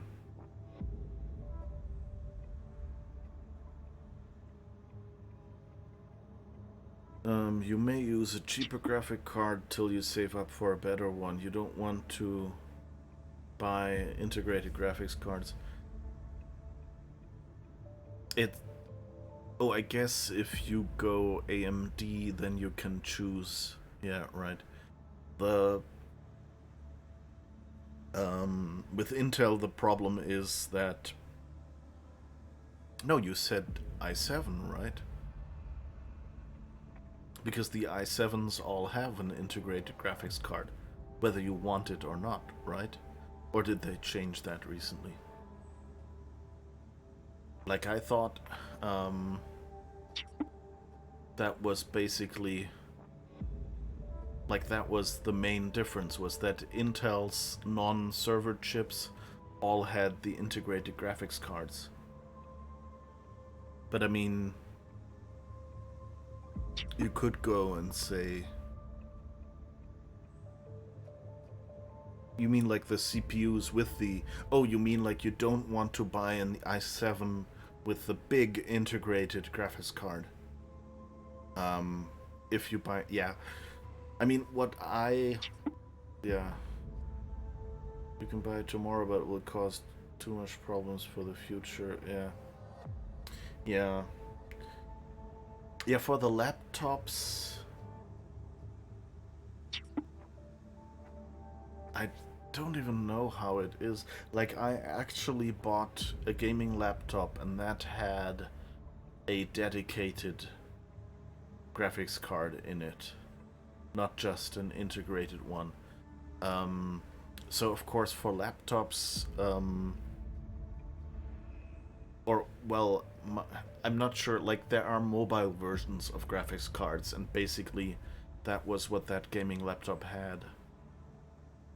But yeah, those aren't really. I mean, you know, those are good for older games and will run them. And they've gotten better every year, but of course, you know, they're lagging behind. They're the low end of the price spectrum, so it's always a bit of a gamble whether you find one with the right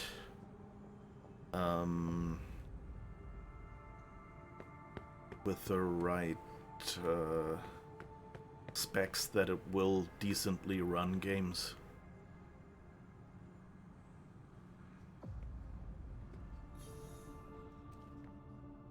Who knows where these tunnels could lead? Okay, what's this? He looks like a junkie. Oh. You have a card in your hand. Or something, but I can't take it. From the position of the body, I'd say he fell off the ladder.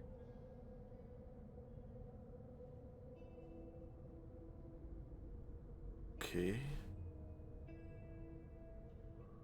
This way of controlling how you look at them is really awkward. What was he doing here? Trying to escape?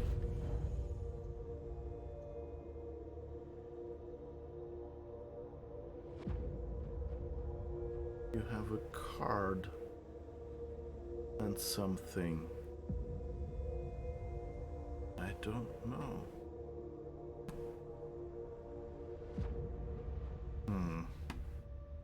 So this doesn't help any either.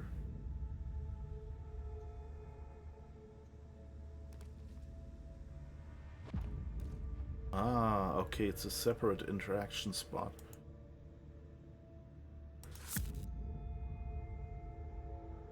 Magnetic key, okay, that combined with your skills increases your technology rating by 1 for the next interaction.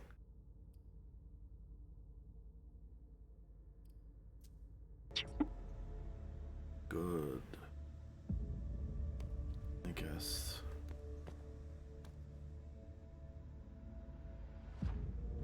You're waiting for a price stop after i9 processors because of COVID economy effects, and, you know, games are being developed better each year. I don't think people would like to pay for i7 anymore, i5 anymore. Well, the weird thing is that, you know, it's not like with the old, like where 486 and 386 and 286, where it was just like, this is the next bigger one. But it's always with, you know, like, it's a product line. So like i5 is like the small one, i7 is the big one.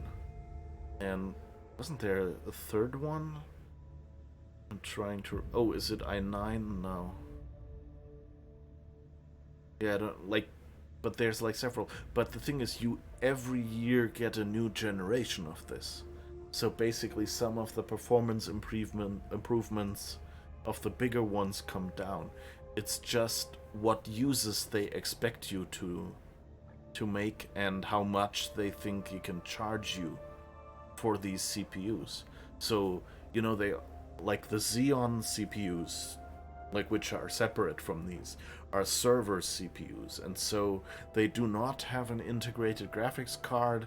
They often don't have a video encoder decoder chipset either, which makes sense because that's basically running on the same hardware as the graphics card. But you know, for most servers, unless you're YouTube running transcoding servers, you don't need that. Like, you just need something that's really fast. So they're kind of focused on making the CPU itself fast, and it can use more power because it doesn't have to fit into laptops and things like that, and you know, mini ITXs and things like that, because it all just goes into big rack-mounted units or something.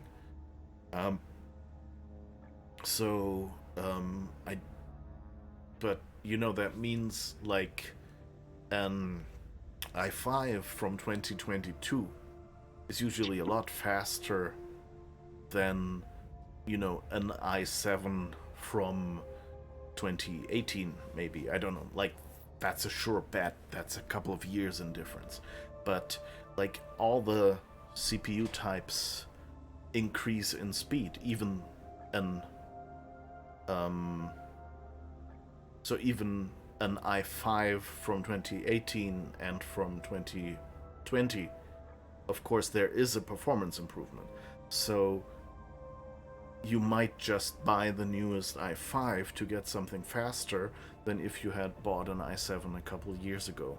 So that kind of makes sense. Unless Bitcoin mining should also free up some GPUs for sale. Yeah, you know, some people put their money into Bitcoin and now lost it. And, you know, it was a bad idea at the start, but, you know, it's a pity. You know, some people lost their savings. I'm kind of glad that the Bitcoin market has kind of crashed right now. And I hope that it'll stay that way, because hopefully that will make it, like, it's no longer efficient to mine Bitcoin yourself. Hasn't been for a while, but like now it's really obvious. And so many people are actually selling their Bitcoin mining graphics cards, which means there's a lot on the market right now at a time where we have production issues, you know, kind of partially caused by COVID lockdowns, previous ones, you know, where we're still catching up.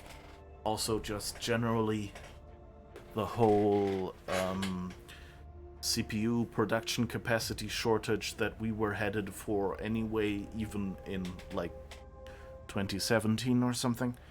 You know, there were already people warning about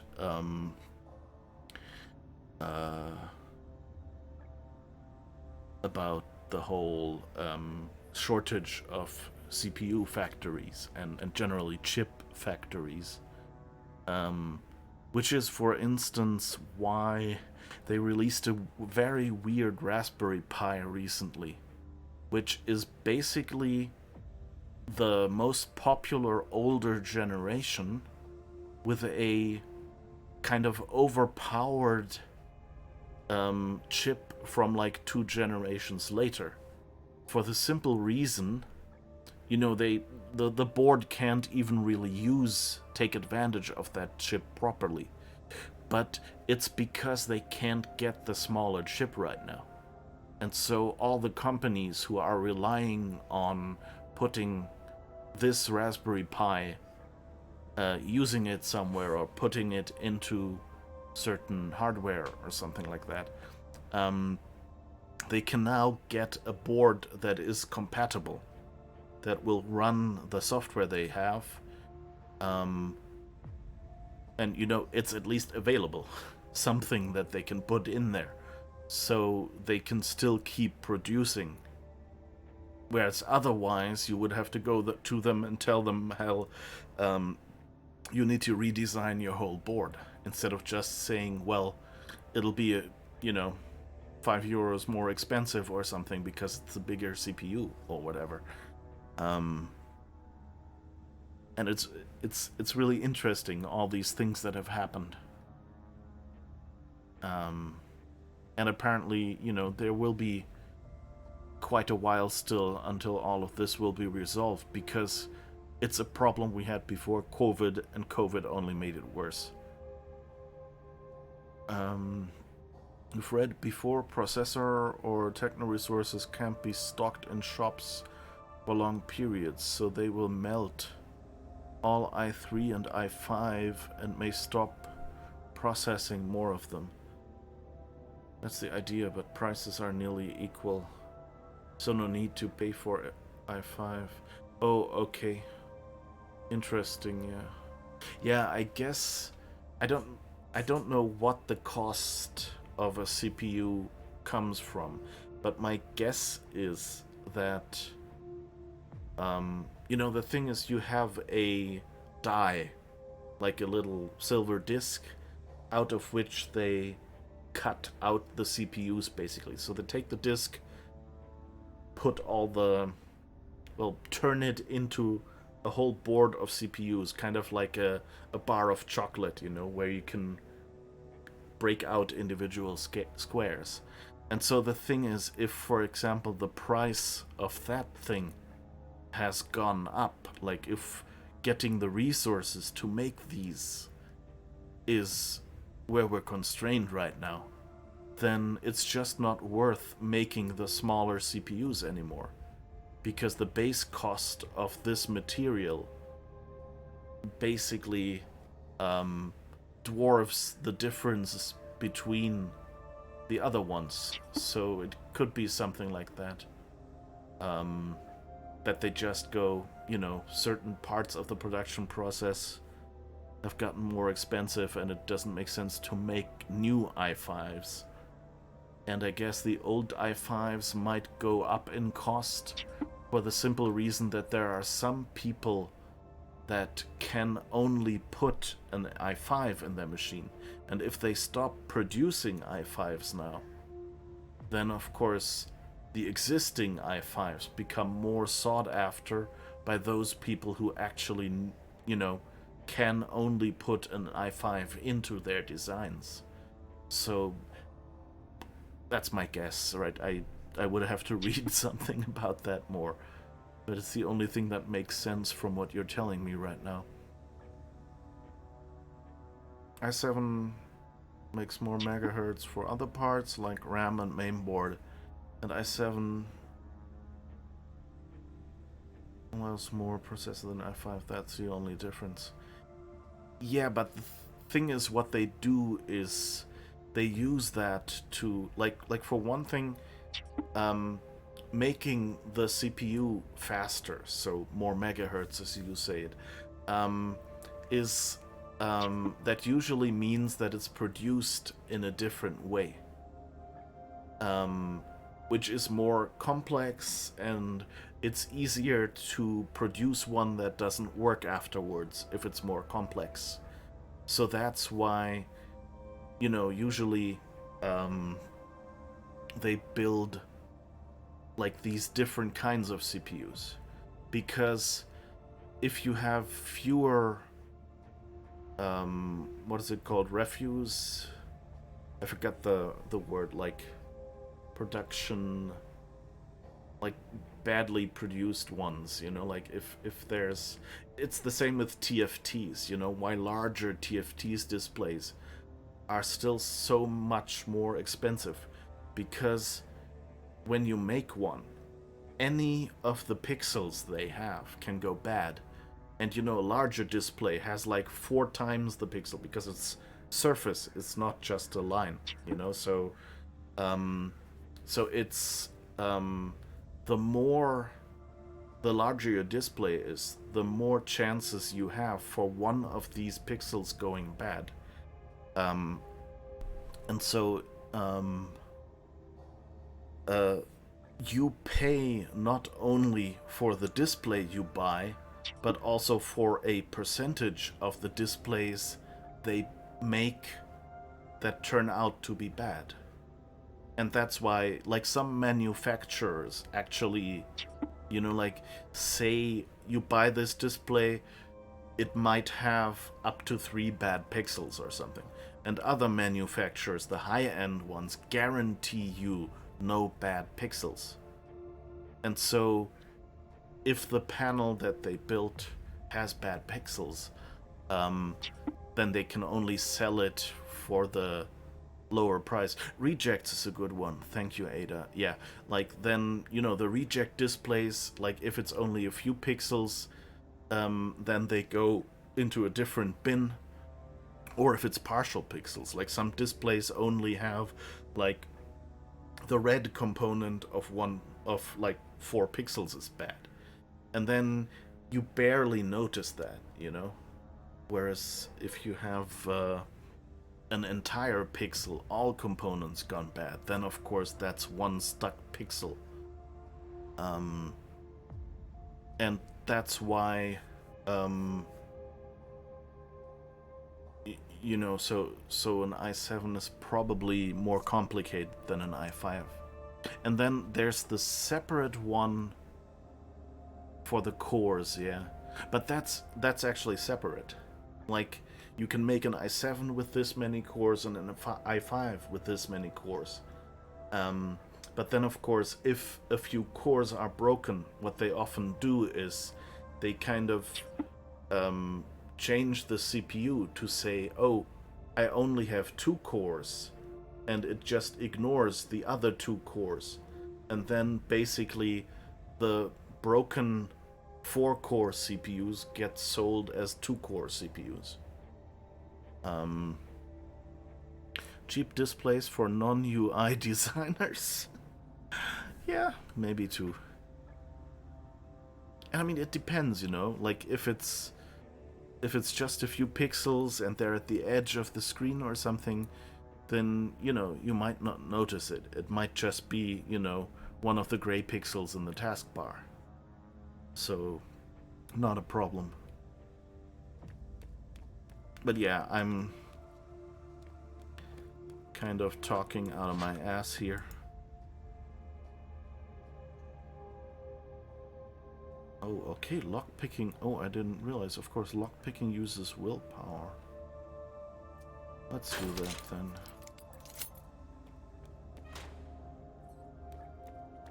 Okay, there is a blink spot. Apparently to get me over there. Let's check out what's here first. There's another ladder here that we can go up. And another blink spot. Oh my goodness. I'm gonna get so lost.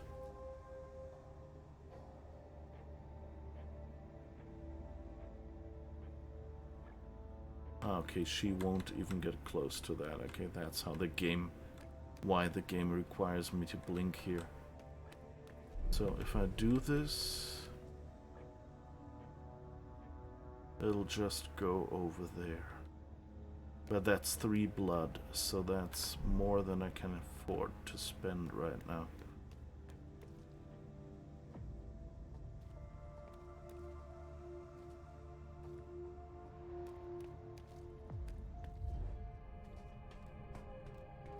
Should have left 2 hours ago. There? What are we waiting for? For Thane to change his plans. What they just told us is big news. I'm not gonna wait around here forever. You'll do what Saul tells you to do. Period. If you don't like it, you can go drown yourself in the bay. We can't drown. You know that, right?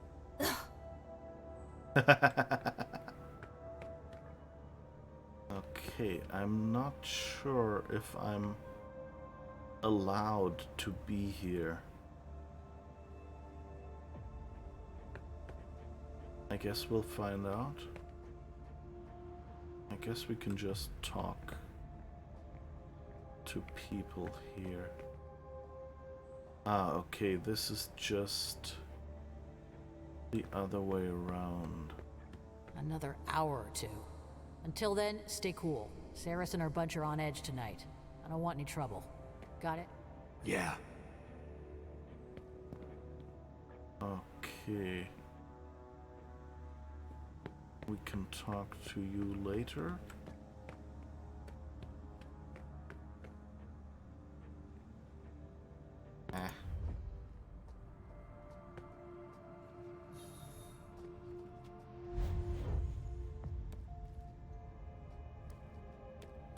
Okay, this was the one blink location.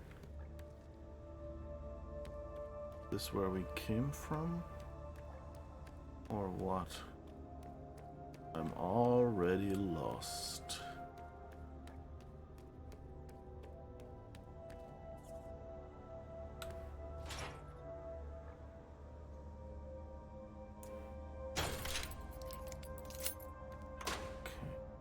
I wonder if I can eat the rats. Yes, I can.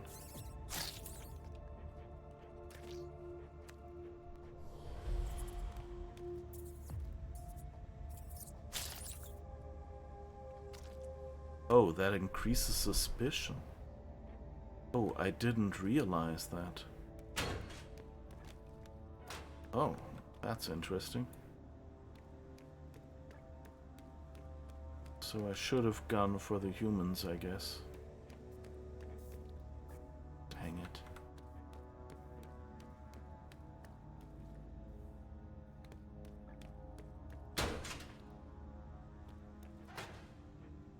Okay.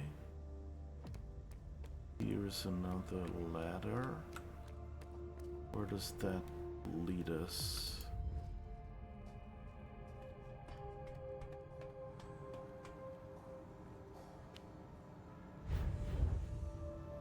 But yeah, I mean, it's a nice way of, you know, recycling stuff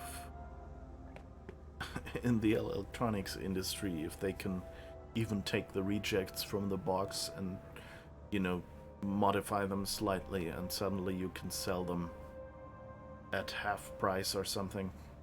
Like, sell a 4-core with 2 broken cores as a 2-core CPU by just deactivating the broken cores, things like that.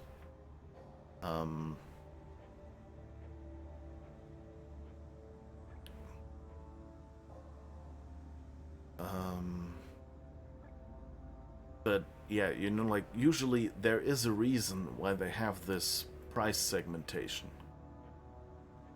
They do build them differently in many cases. And of course, if the cost-benefit calculation doesn't work anymore because one of the materials has become expensive or something, then I found him drooling over my vessels. It's unacceptable. Do you really think now is the time for this? They're only here for a few hours, damn it. Relax. No. Either you tell Saul to call off her dogs, or I'll do it. Oh, now you're the one giving me orders. I forbid you to go anywhere near her. Do I make myself clear?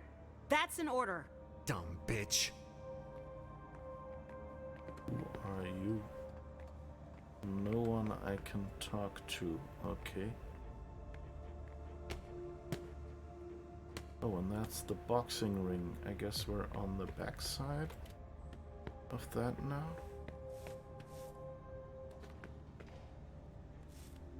Flying monkeys. Yeah, okay. That's the boxing club. So we were in there, I guess. Yeah, that's where we popped out earlier.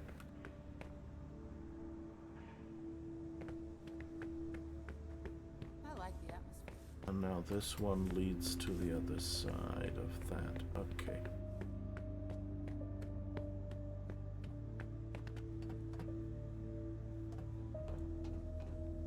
Who are you? Excuse me. I don't have anything to say to you. What an asshole. Well, kind of understandable. I think they generally Don't have any power cables. Yardley, I fixed the transformer, but Ceres isn't happy. She doesn't want me to mess with it anymore, so stop making it blow.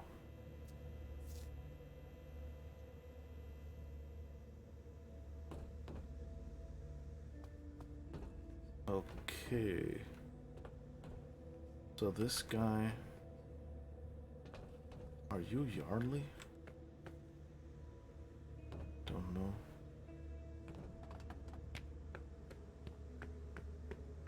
I guess if there's a note for him in here.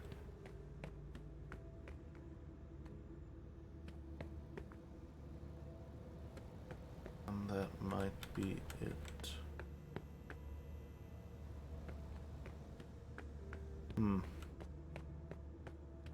I mean, I know Yardley just kills people he works with, so I wouldn't have a problem getting him in trouble.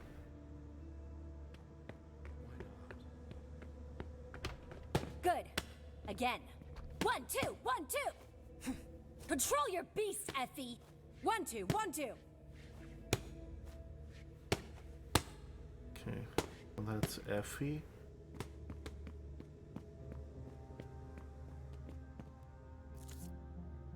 New cell? Question mark? In Brighton.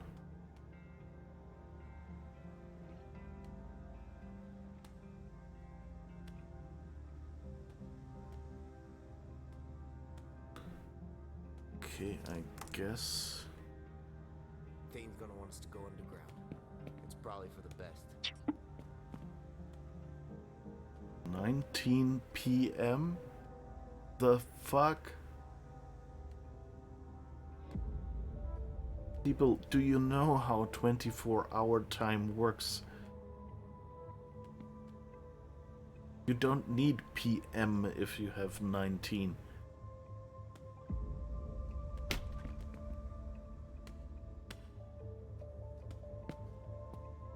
Who are you? Ceres, I need to talk to you. Randall told you to leave. He didn't say when. Oh, you think you're clever. What do you want?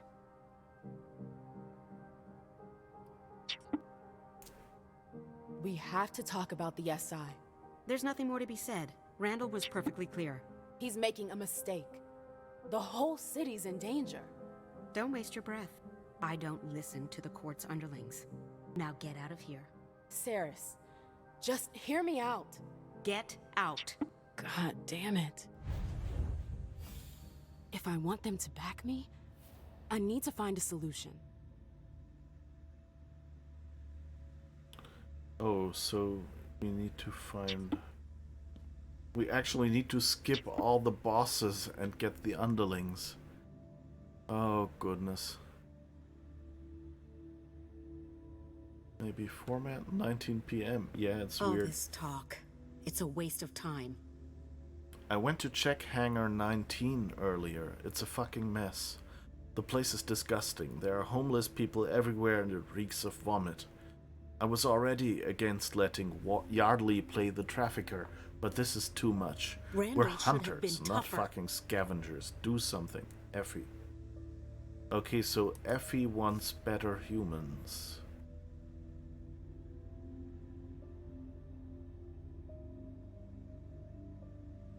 All this talk. It's a waste of time. All what talk? We've barely exchanged 3 words before you said I could leave. Well... Randall Oh.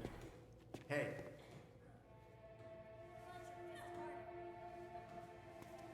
Uh-oh.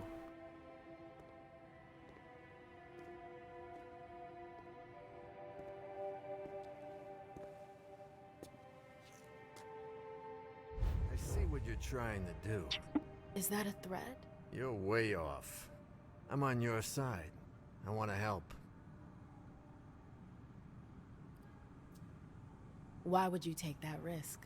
Well, because our survival depends on it.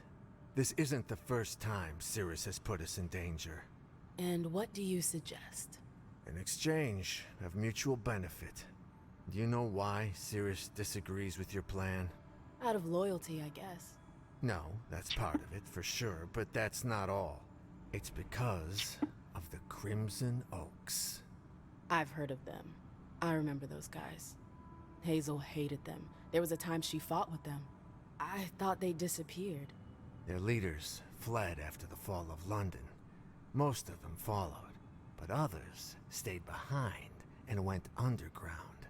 I see. But what's the connection with Ceres?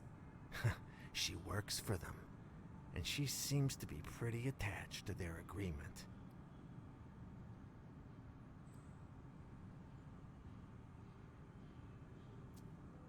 What kind of agreement is it? What do you do for them? I don't do anything. Cirrus deals with that. As far as I understand, she runs logistics for them. She rents boats, houses. I don't know what they're up to, but it seems big. If Ceres works for them, that would explain why she won't help Hazel. Yeah, but I got a plan for that. It won't be pretty, but it'll be good for the both of us. You in? Okay. I need more details. Not till you agree. So, are you with me or not?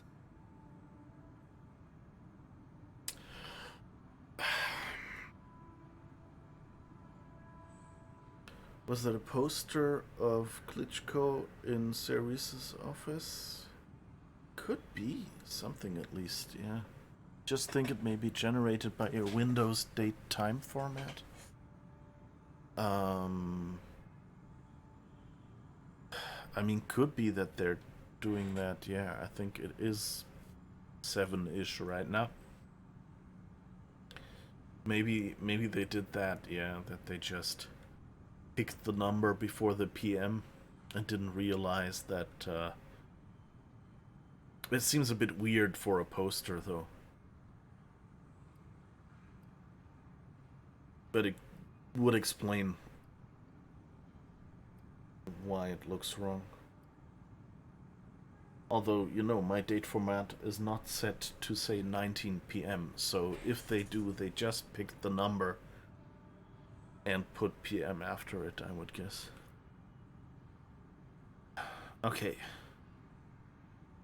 So you know what? I think this is actually a good location to take our break. We're already half an hour over. And then I'll do this answer afterwards and speculate wildly about what we should or shouldn't pick. So, see you in 5 minutes. Don't forget, you know, get up. Maybe have a cool drink or something if it's as hot for you as it is for me. Right now, depending on your weather, or, you know, turn on the heater, or, you know, stretch, sit down, whatever, you know, change it up a little bit, take a break as well, and see you in 5 minutes.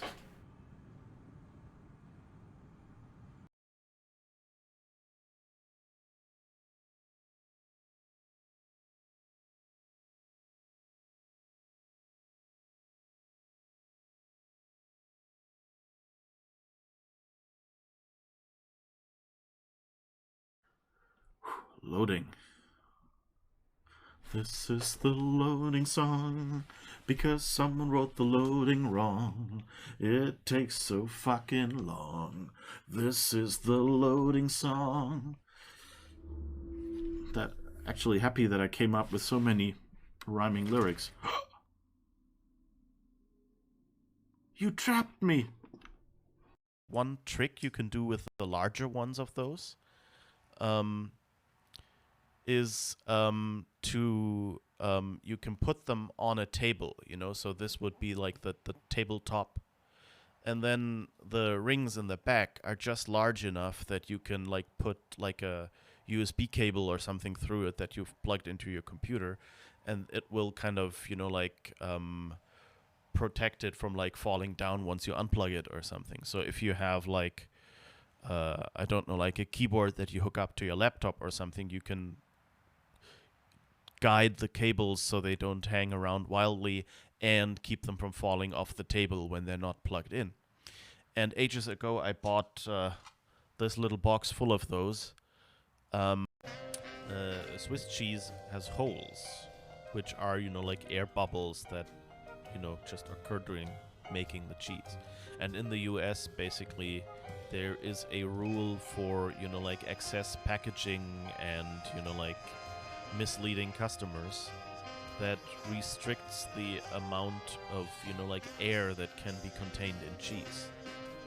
And so there was a big problem at some point, at least, where like Swiss cheese usually would exceed that regulation, and so they weren't allowed to import Swiss cheese. And I think even to this day, Swiss cheese can be is a special version with smaller bubbles in them in the US when made for the US. Your daughter hungry? I have bread. We're no fools. What do you want in return? Nothing. I have a little girl of my own at home. The same age. Give it here then, and quick about it. Can't have anyone seeing me hobnobbing with a Briton.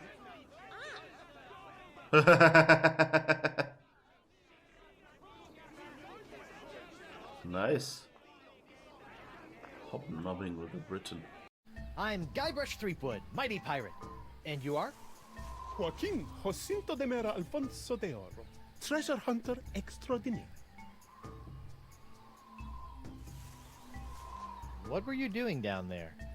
Nothing. It looked like you were playing with dolls. They're not dolls. They're polyarticulated porcelain power pirates. Polyarticulated porcelain power pirates. Okay. Anyway, what would be wrong with dolls, please, sir? Guybrush? Rub it often to measure your progress towards true bliss. Oh boy, a pet unicorn! I shall call him Horny.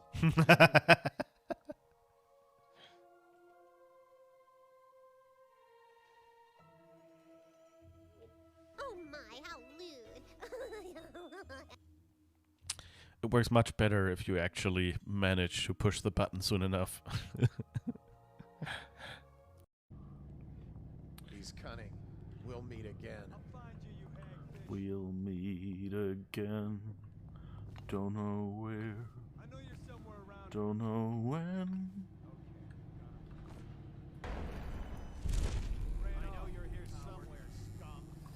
But I know we'll meet again some sunny day. And I wonder how that works, like whether it was just that, you know, the kind of people, you know, that being outside of town kind of protected them from, you know, I don't know if they, you know, took apart a body to see out how it worked, that then nobody would, you know, see them do it, and that way, you know, ignorance is bliss. Or if it's more about, you know, having, you know, being near the forest. A roly-poly Aloy jumped up the water spout. Down came the rain and washed the Aloy out. Okay. You have a soundbite of your friend Reaper after tricking him into saying "touch me daddy" on stream, which you just did. But hopefully I spoke it all in one long go, so it won't be able to be clipped as well.